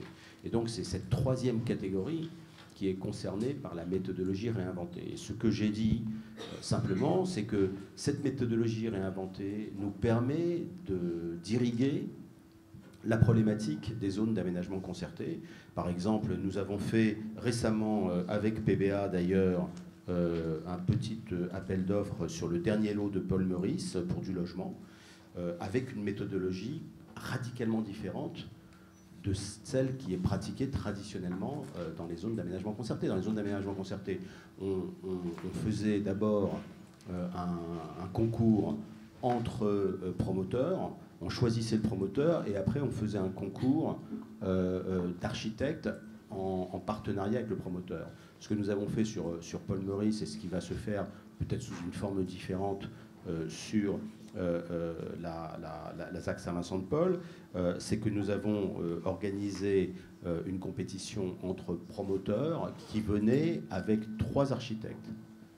Et donc, et après ça, nous avons dialogué avec les promoteurs sélectionnés sur le choix de l'architecte avec lequel ils allaient travailler. Et donc vous voyez bien que l'avantage de ce dispositif, par exemple, c'est que ça nous permet, de ne pas rejeter un promoteur parce que l'architecte ne nous plaît pas, et que ça nous permet, d'avoir la possibilité de dialoguer avec le promoteur et les architectes. Nous avons auditionné les architectes en partenariat avec les promoteurs dans le cas de Paul Meurice, de telle manière que nous puissions avoir un dialogue pour se dire, eh bien, cette proposition-là est plus intéressante que celle-ci, et visiblement, ils ont mieux compris le problème, etc. Donc, autre exemple, ce que nous avons fait avec la CEMAPA sur Paris-Rive-Gauche, Brunzeau, où là, nous avons fait un macro-lot, là aussi, parce que la mutualisation nous paraissait importante, c'est-à-dire que l'allée Paris-Ivry était un sujet extrêmement compliqué, alors qu'il y avait des lots beaucoup plus intéressants du point de vue de la promotion immobilière, et notamment les deux bâtiments de grande hauteur. En faisant un macro-lot et en mutualisant, nous demandons en quelque sorte aux promoteurs ou aux groupements de promoteurs de venir avec une proposition qui est effectivement une proposition qui concerne un morceau de ville. Mais c'est dans le cadre d'un dialogue avec l'aménageur, et l'aménageur garde la main dans le cadre de ce dialogue. Donc il n'y a pas de changement de doctrine, il y a juste une vision différente de l'espace public à commercialiser. Quand l'espace est très important et qu'il doit faire l'objet d'un aménagement, c'est un aménageur qui s'en occupe. Quand il s'agit d'une parcelle qui doit être vendue, eh bien, on a changé complètement de formule. Au lieu de vendre plus offrant, on vend à celui qui propose le projet le plus intéressant et le plus innovant. En 2 phrases, il n'y a pas eu d'hésitation ni de changement de stratégie parce qu'il y a eu ici, on avait pris un engagement aussi que ce site serait propriété publique de la ville de Paris avant 2014, qu'il y aurait un aménageur unique, public. C'est ce que nous avions pris comme engagement avec la maire de Paris. Et donc, nous avons tenu aussi notre engagement. C'était un peu important de le rappeler parce qu'il n'y a pas de hasard non plus, ni d'hésitation sur ce site. Charges foncières, foncières. C'est mieux de les fixer avant ou fixer Oui, les prix des logements? Non, mais ça, je dirais en termes stratégiques, donc on la fixe dès le départ. Mais la question, je la vois, c'est, ça y est, il va annoncer. Il va annoncer. Non, je n'annonce pas la charge foncière. Alors, quelle est la démarche? Pardon non, alors, sur l'économie du projet. Catherine, dans le micro, peut-être? L'économie du projet.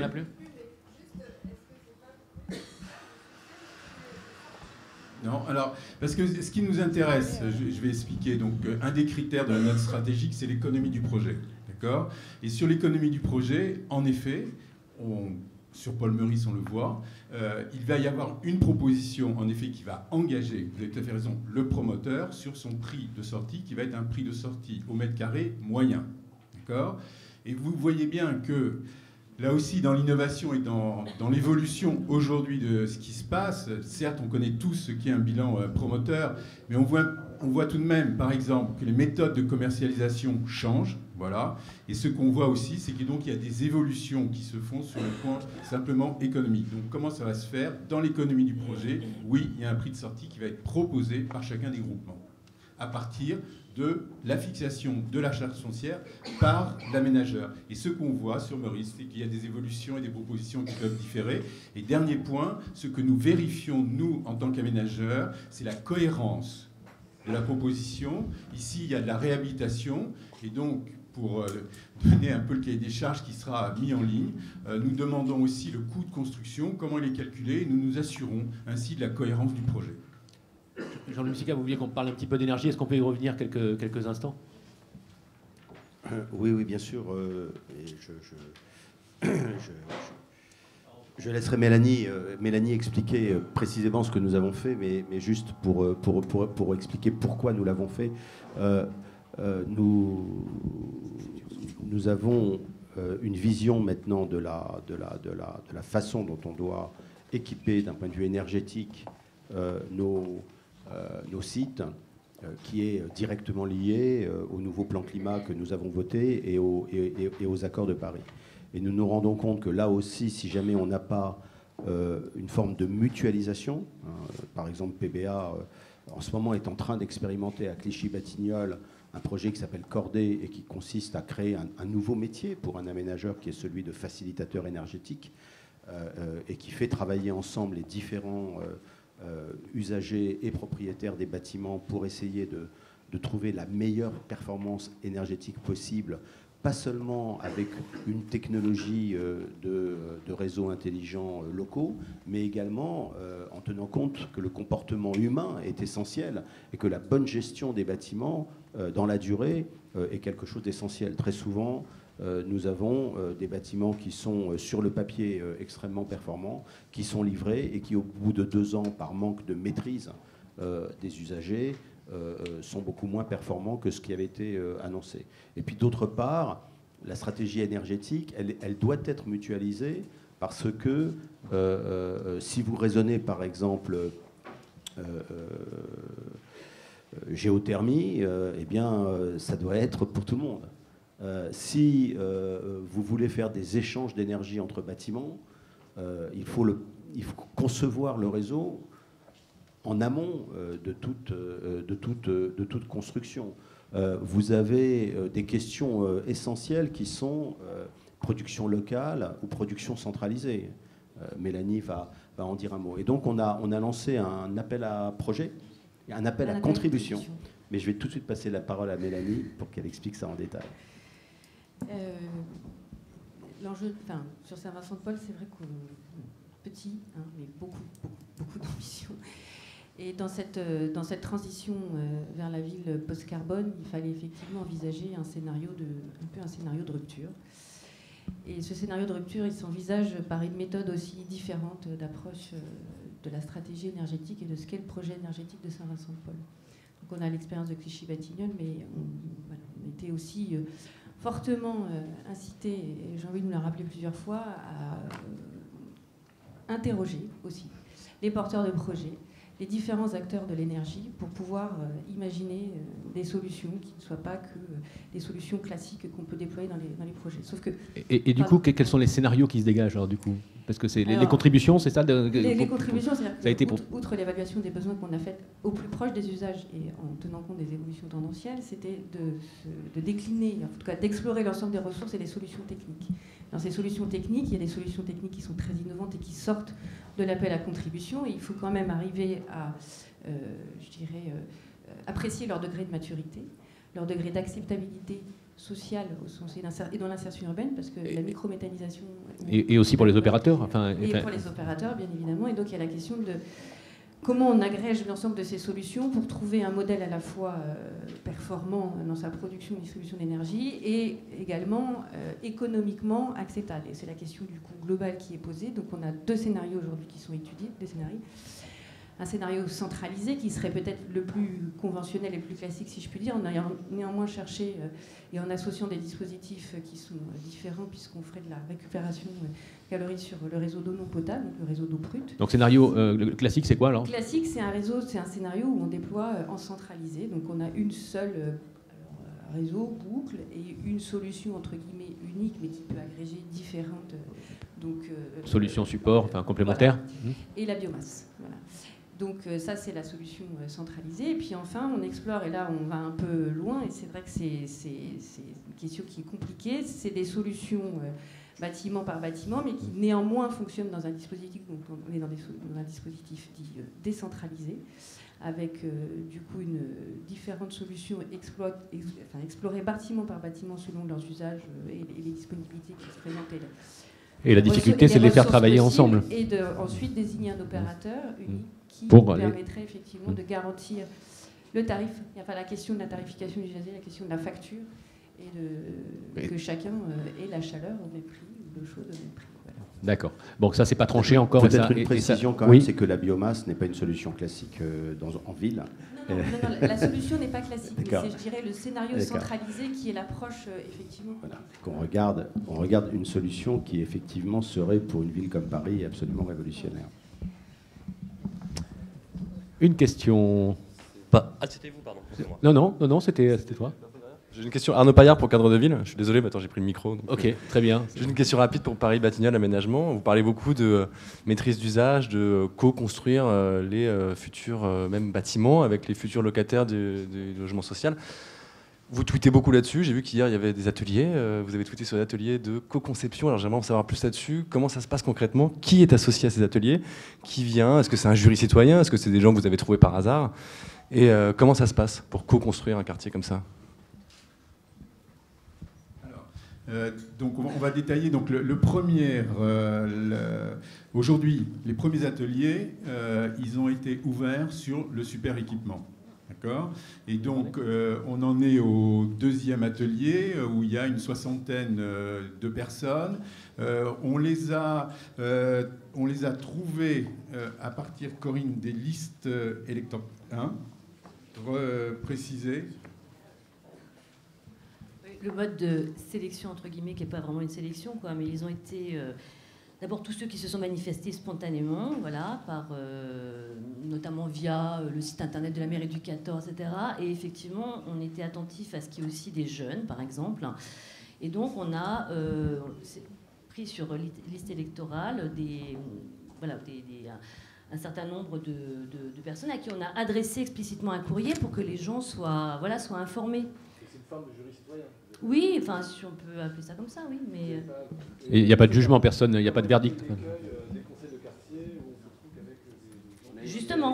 pour éviter ça, on est allé chercher des gens qui ne viennent pas spontanément en s'adressant directement à eux, ce qui est tout à fait possible parce que ce sont des critères qui sont publics. Donc voilà, on a fait une sélection des panels, on pourrait dire, voilà, de personnes qui ne se présentent pas spontanément. On est allé les chercher et du coup, effectivement, on a une composition assez variée. Merci pour ces précisions, Hugo, derrière. Bonjour, Clément Terry, promoteur, enfin je travaille pour un promoteur du nom d'Ogic. J'ai une question, j'ai pas bien compris pour le bâtiment Le Long, la mécanique entre promoteur et architecte, avec quelle équipe on doit venir pour le 25 juin.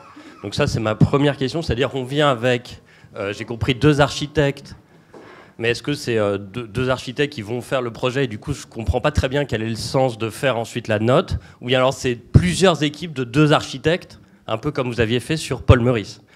Donc ça c'était ma première question, et ma deuxième question c'est en partie sur ce que vous venez de dire sur la stratégie énergétique. On voit bien ici qu'on a et non seulement des équipements mutualisés ou pas, on a aussi des espaces publics qui ont une nature particulière, et tout ça va un peu influencer la manière dont nous on va concevoir le projet sur le bâtiment Le Long. En matière énergétique c'est très vrai, mais on peut voir aussi en matière d'espace public, on ne va pas faire les mêmes espaces partagés si on a des espaces publics qui sont d'une qualité très particulière et très singulière. Du coup, est-ce qu'on aura, pour le moment du 25 juin, un détail sur ces éléments-là qui donne un peu la spécificité du lieu pour que nous, on puisse faire des réponses adaptées. Voilà. Et gagnantes. Alors, on va répondre à 2 voix. Donc, je reprécise, c'est la même méthodologie qu'on a mis en œuvre à Paul Meurice. Donc, il y a un groupement qui est un groupement d'un promoteur et d'un bailleur social. D'accord ? Nous allons demander dans ce groupement en particulier aussi un bureau d'études techniques, développement durable, donc un groupement peut-être un peu plus fort et déjà constitué par rapport à Paul Meurice. Paul Meurice c'était un équipement, c'était 60 logements neufs, donc vous comprenez, je pense, la nécessité d'avoir ce groupement. Donc ce groupement vient avec 2 architectes, d'accord ? Les 2 architectes, je dirais, se présentent et ont des références et développent un petit peu, je dirais, comment ils voient déjà le projet et pourquoi ils sont là. Nous, comme je l'ai dit, donc, cette proposition est basée sur une note stratégique. Note stratégique, pour reprendre la question, il y a bien l'économie du projet. Nous aurons fixé la charge foncière et il y aura une proposition, comme j'ai dit, de prix de sortie au mètre carré moyen, d'accord ? Une proposition de typologie, aussi également. Ensuite, donc une note stratégique sur engagement développement durable et comment on voit la collaboration et gérer après. Donc ça, c'est la première étape. D'accord ? Donc, à l'issue de cette première étape, donc, il y a un jury présidé par Jean-Louis Sica. 4 groupements sont retenus. D'accord ? Deuxième étape, nous demandons à ce moment-là aux architectes de développer le projet, aussi à travers un cahier des charges, l'insertion urbaine, les matériaux, le développement durable, quelque chose de beaucoup plus précis, bien évidemment, comment ils voient les logements, comment ils voient les locaux partagés, les locaux individuels, d'accord ? Ensuite, donc ces 2 architectes, pour chacun des promoteurs, rendent une note. Deuxième jury, comme on l'a dit, ça nous a semblé très intéressant, puisque là, nous sommes tous autour de la table avec le promoteur. L'architecte vient expliquer, commenter son projet. Une vraie discussion, je pense, peut s'engager. Et à l'issue de cette deuxième phase, nous avons en effet 4 groupements, un promoteur, un architecte. Et le projet se développe. Du coup, si j'ai bien compris, c'est donc, au final, ce sera un architecte pour faire les 11 000 mètres carrés. C'est ce que, d'accord. Ok, voilà. D'accord. C'est pas comme à... Voilà. D'accord. Ok. D'autres questions ? Oui, devant, Rabia. Oui, je vais laisser Mélanie juste de préciser, bien évidemment, vous avez tout à fait raison sur le fait qu'il faut que vous connaissiez quelle est la stratégie énergétique et donc de vous donner un petit peu le calendrier. Tous ces éléments, bien évidemment, seront donnés pour savoir comment répondre. Il faudrait un micro juste devant, s'il vous plaît, mademoiselle. Là. Ici. Il y aura d'autres interventions après ? Qui ? Oui, une là-bas. Donc, pour madame, ici, regardez, juste devant. Là. Voilà, très bien. Bonjour à tous, donc Rabia Henkel. J'ai 2 questions. La première pour l'association COP-SVP et la deuxième en tant qu'acteur qui fait partie de l'écosystème des grands voisins. La première pour Lilo Lepage. Est-ce que vous prévoyez des plafonds de revenus pour les coopérateurs sur la part logement privé ? Ou bien est-ce que logement privé, et puis en fait, il y aura une composition proposés par les coopérateurs, donc qui est fidèle à leur composition sociale. Donc ça, c'est ma première question. Ou bien est-ce que vous allez le dire? Si vous ne l'avez pas aujourd'hui, c'est pas grave, mais est-ce que vous allez identifier des plafonds? Si c'est pas communiqué aujourd'hui, c'est pas grave, mais c'est la question, est-ce qu'il y en aura? Et la deuxième, pour les 5000 m² de ESS, pour ceux qui font déjà partie aujourd'hui des grands voisins, est-ce que vous allez mettre un dispositif avec Plateau Urbain ou avec vous pour rencontrer en fait les porteurs de projets, ou est-ce que c'est une démarche qu'on doit entreprendre tout seul pour se faire connaître auprès de l'investisseur qui va porter cette ambition-là? Je ne sais pas si ma question est claire, mais peut-être pas. On va attendre la réponse et puis on jugera la question après. Alors, sur le logement coopératif, sur les 40 logements, la réponse c'est qu'on est en train de pas réfléchir, on travaille sur le montage actuellement. Donc je ne peux pas tout de suite vous répondre. Voilà. Sur la question de l'identification aujourd'hui d'acteurs ou porteurs de projets qui sont présents aux grands voisins, alors ce sujet s'est déjà posé à nous entre les grands voisins et les grands voisins 2. Donc appel à candidature. Oui, je crois qu'on a...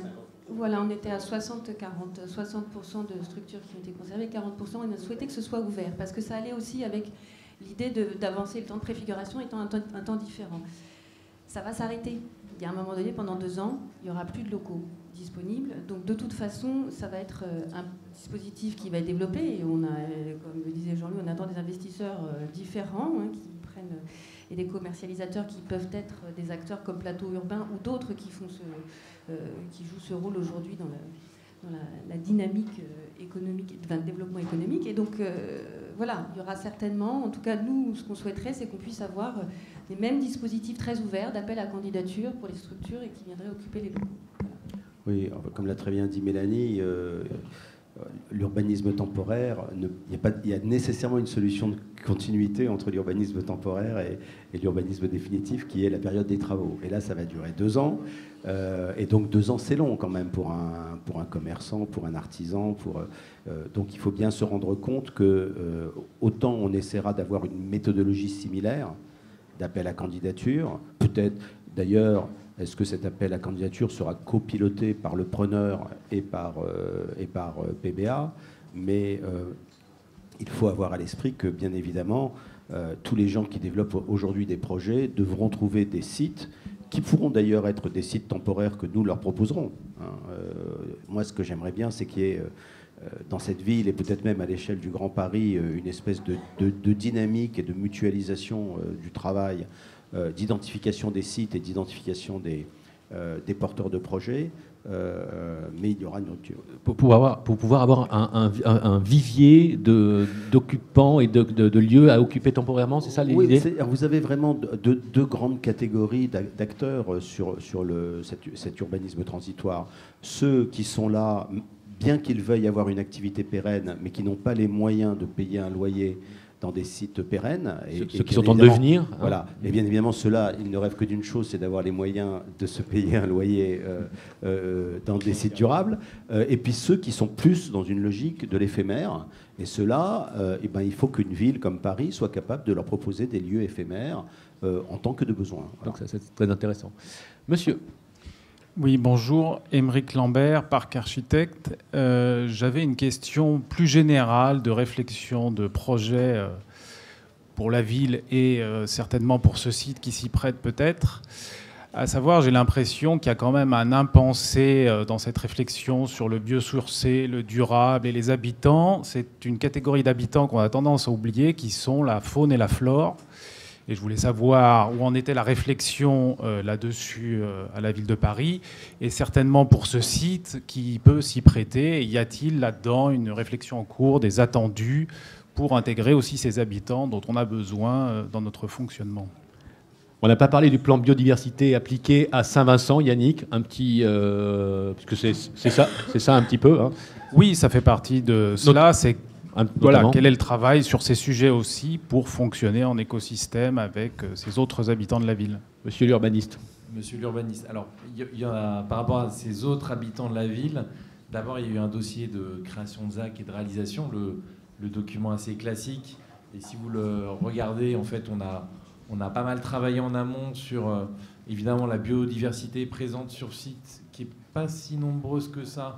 Par contre, elle est très présente dans les parcelles voisines, dans les grands jardins conventuels. Et donc, ce qui a été identifié très clairement, c'est que la croisée paysagère centrale, elle sert bien à ça. C'est aussi un lieu de transition pour certaines espèces. Et donc, ça veut dire que, par exemple, si le mur, on ne l'ouvre pas, les murs d'enceinte, on va devoir quand même ouvrir peut-être des passes ou travailler là-dessus. On a travaillé sur... Les murs sont d'excellents nichoirs, par ailleurs. Ils sont d'excellents nichoirs. Donc la question, c'est justement de leur conserver leur côté très poreux. Donc tout ça, c'est des choses qui vont être développées, sachant qu'il y a une maîtrise d'œuvre des espaces publics, dont je ne veux pas déflorer tous les sujets sur lesquels ils vont travailler, mais c'est des choses qu'on avait déjà inscrites. Et puis par exemple, sur l'oratoire, vous avez un petit clocheton qui n'a aucune utilité, et en fait on est parti du principe que ça serait sûrement un nichoir qui va être préservé de toute activité, etc.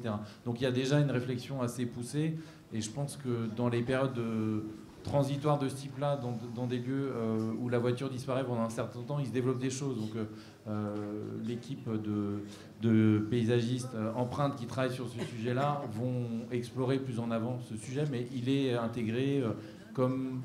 On n'a pas parlé de la question du parcours de l'eau dans les bâtiments. Enfin, il y a plein de sujets autres qui sont extrêmement complexes, sur lesquels on essaie d'aller très loin, c'est-à-dire un quartier sans rejet, etc. Enfin, on n'a pas évoqué tous ces sujets, mais ils sont clairement ancrés dans la démarche. Et la question de monsieur, je crois, c'est est-ce qu'une architecture ou des projets qui apporteraient aussi des formes d'attention, oui, ce sera... Oui, c'est clair. Oui, c'est attendu. C'est un petit peu le sens de la question. Voilà, vous avez votre réponse. Monsieur. Peut-être un mot de complément, parce qu'il faut savoir quand même qu'il y a...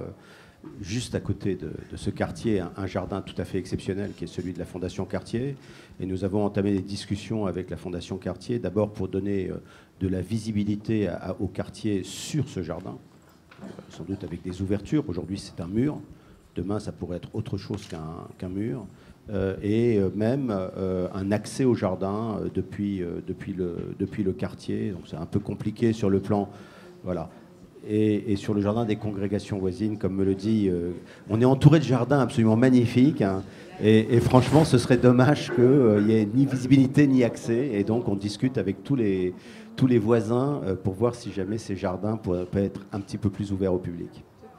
Deux magnifiques jardins, dont l'un est clos aujourd'hui. Bonjour, je suis Félix Recard de l'association Capacité, La ville par tous et pour tous. Qui est une association de production de la ville collaborative installée au Grand Voisin depuis début 2016, et donc qui est un des exemples aussi du processus, puisque nous, on peut continuer des actions ici, mais grâce au passage au Grand Voisin, on a pu un peu stabiliser nos projets, développer nos pratiques et s'installer sur l'arc de l'innovation dans le 19e, en pied d'immeuble de la RIVP. On a été avec... il y a un point fort que nous, on a travaillé sur le projet, qui est un point d'appui. C'était la question du logement existant ici, de l'hébergement d'urgence.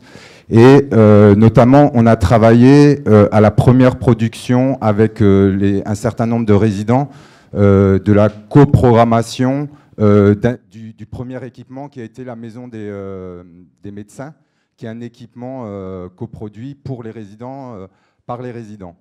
Vous voulez poser une question, monsieur ? Oui, j'y arrive. Hein, mais je pense que parfois, il faut... C'est bien de se présenter. Il faut poser les choses pour qu'on puisse comprendre la question. Savoir qui parle. Voilà. Et de ce processus est née la question de la réflexion, justement, qui s'appelle Résidence de demain. Comment un certain nombre d'habitants du site qui sont logés ici peuvent participer, ils sont une opportunité pour alimenter les réflexions sur le logement. Donc on y arrive.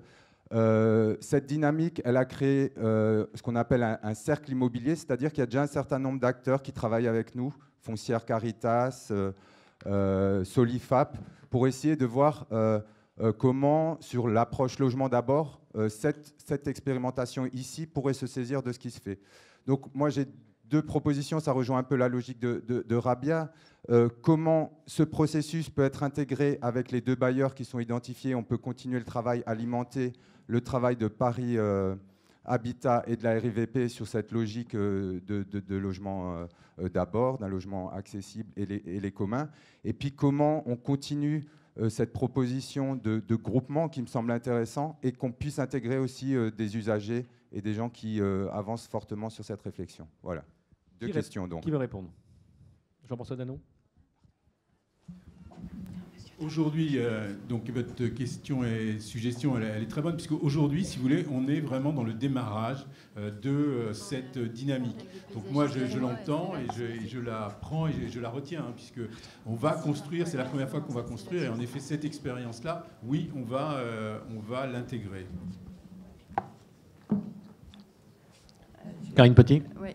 Je voulais quand même préciser que dans Paris et dans le 14e arrondissement, il n'y a pas plus tard qu'une semaine, on était avec Yann Brossat dans le quartier de la Porte d'Ido, où on avait avec Toi et Joie et un certain nombre d'autres acteurs, on livrait une opération où il y avait du logement privé, une maison relais, un centre, une résidence pour hébergement d'urgence et du logement social intermédiaire et toutes les catégories de logements sociaux. Donc il faut aussi qu'on porte ces messages ailleurs. Et quand on parle aussi d'occupation temporaire, d'urbanisme temporaire, ça se fait dans Paris. Et puis il faut aussi qu'on aille peut-être sur une échelle un petit peu plus large que Paris.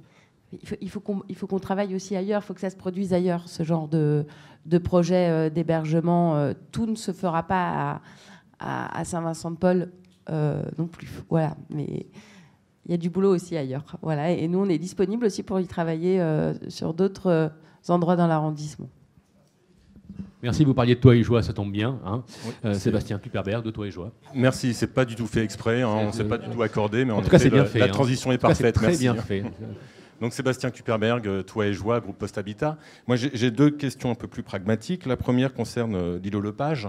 Est-ce qu'un montage en organisme de foncier solidaire est envisageable et envisagé en OFS, organisme de foncier solidaire.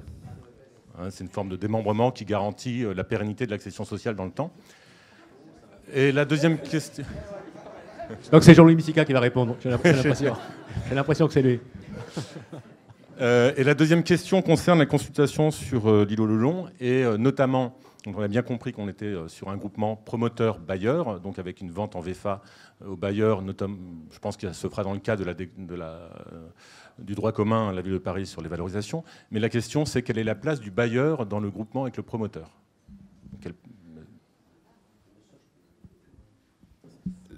Je peux donner l'exemple du concours Réinventer Paris 2 sur le garage Amelot. Hein. Renault était vendeur. Il y a eu plusieurs bailleurs qui ont répondu comme principal répondant. Et c'est un bailleur qui a gagné, c'est un bailleur social qui a gagné, I3F. Donc moi je pense que là, le chef de file peut être un bailleur social ou un promoteur privé, ou on peut imaginer des tandems où les deux sont à égalité. Ça, c'est à vous de voir. Mais il faut savoir que dans les 4 finalistes sur Amelot, il y avait 2 bailleurs sociaux, et c'est un bailleur social qui a gagné. Donc, de ce point de vue-là, nous sommes agnostiques, si j'ose dire. Hein. Voilà. L'OFS, dès qu'on m'aura fait la démonstration que c'est plus efficace que le logement social traditionnel, et que ça apporte quelque chose de plus, moi je suis preneur. Voilà. Donc c'est à l'étude. J'attends cette démonstration. C'est à l'étude? Ce qui est à l'étude, c'est d'avoir une opération d'OFS à Paris. Elle ne sera pas nécessairement localisée sur Saint-Vincent-de-Paul. C'est une discussion que nous avons en interne à la mairie de Paris. Alors, juste petite précision technique là, pour les techniciens. Donc le montage juridique, le montage de Le Long, donc c'est environ 28% social et le reste en logement libre, c'est ce qu'on appelle, vous le savez bien, l'article 30 de l'ordonnance. Donc dans le cadre d'un marché de travaux global. Une dernière question, une dernière remarque, ou pas du tout? Si, monsieur, pardon. Oui, bonjour, Michel Bernand-Mantel, de Solidarité Nouvelle pour le Logement et Digital Estate. Quelle sera la place, le pourcentage de logements d'insertion, de logements très social, qui pourra être négocié avec les partenaires sociaux pour maintenir l'esprit de Saint-Vincent-de-Paul dans ce lieu et permettre le développement de ces opérations. D'ailleurs, juste précision, part du logement social dans l'opération, 50%. Part des PLAI dans ces 50%. 50% dans les 50%. Donc 25% de PLAI, monsieur, sur l'ensemble de l'opération. Voilà. Et il y a une maison relais ainsi que du logement d'urgence. Et il y a une centaine de places qui sont prévues en matière de logement d'urgence. Là aussi, il y a une continuité entre le temporaire et le... Ce qui est énorme, hein, 25%, enfin, 25%, la moitié de la programmation de logement social en PLAI, c'est assez remarquable pour être remarqué et dit. Une dernière question, dernière remarque, et puis le café est prêt. Oui, on pourra peut-être prendre un petit café tout à l'heure. Madame, prenez un micro, madame. Pas du tout. Non, pas du tout. Il y avait un problème avec le café tout à l'heure. Emmanuel Borne de l'architecture d'aujourd'hui. Ma question s'adresse à vous tous. En fait, est-ce que cette façon de faire autrement une ZAC, une zone d'aménagement concerté, est un aveu d'échec d'autres ZAC, comme celle dont vous venez, en fait? Est-ce que c'est une façon de dire que c'est moins bien, que c'est mieux maintenant et que ça sera mieux plus tard? Non, mais vous avez une vision absolument atroce de ce que c'est que le progrès. Enfin, je veux dire, on est très fiers de ce qu'on a fait à Clichy-Batignolles, on est très fiers de ce qu'on a fait à Paris-Rive-Gauche. Enfin, ce sont des actes qui ont été lancés il y a de cela quand même pas mal d'années. Le monde a changé, l'architecture a un peu évolué, même la promotion immobilière s'est modernisée. Et donc, voilà, la ville de Paris a eu quelques idées nouvelles et nous essayons aujourd'hui d'intégrer tout ça, de mélanger tout ça. Mais ça ne veut pas dire que nous considérons que Clichy-Batignolles soit un échec patenté, au contraire. Vous savez, comment est-ce qu'on voit qu'un aménagement fonctionne? C'est d'abord parce qu'il y a des gens qui achètent des logements, qui louent des logements, que les bureaux sont loués, que le quartier commence à vivre. Il suffit d'aller aujourd'hui quand même sur Paris-Rive-Gauche pour voir que c'est exactement ce qui se passe. Voilà, et je pense que sur Timidement, pour certains coins de Paris-Rive-Gauche. Oui, il y a des choses que j'aurais pas fait comme ça. Voilà, la largeur de l'avenue de France, par exemple, aurait mérité peut-être une deuxième réflexion. Mais c'était comme ça qu'on faisait l'urbanisme à l'époque. Vous savez, c'est la...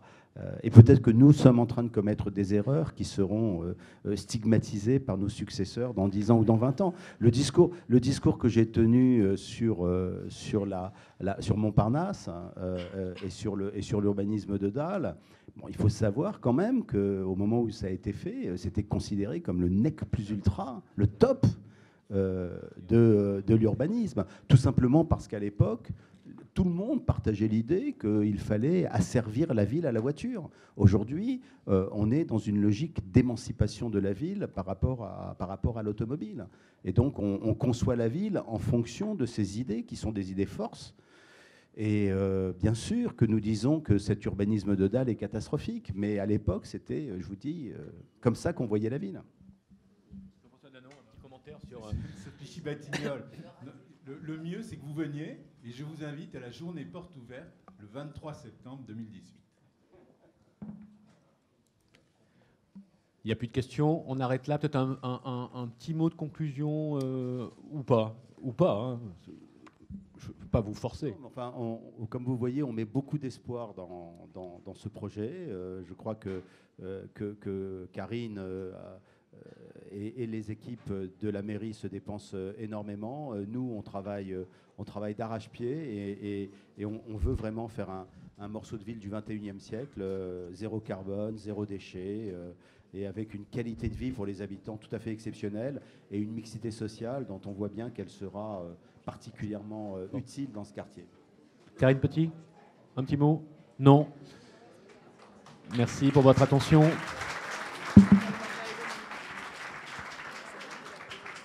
Et donc le café est prêt.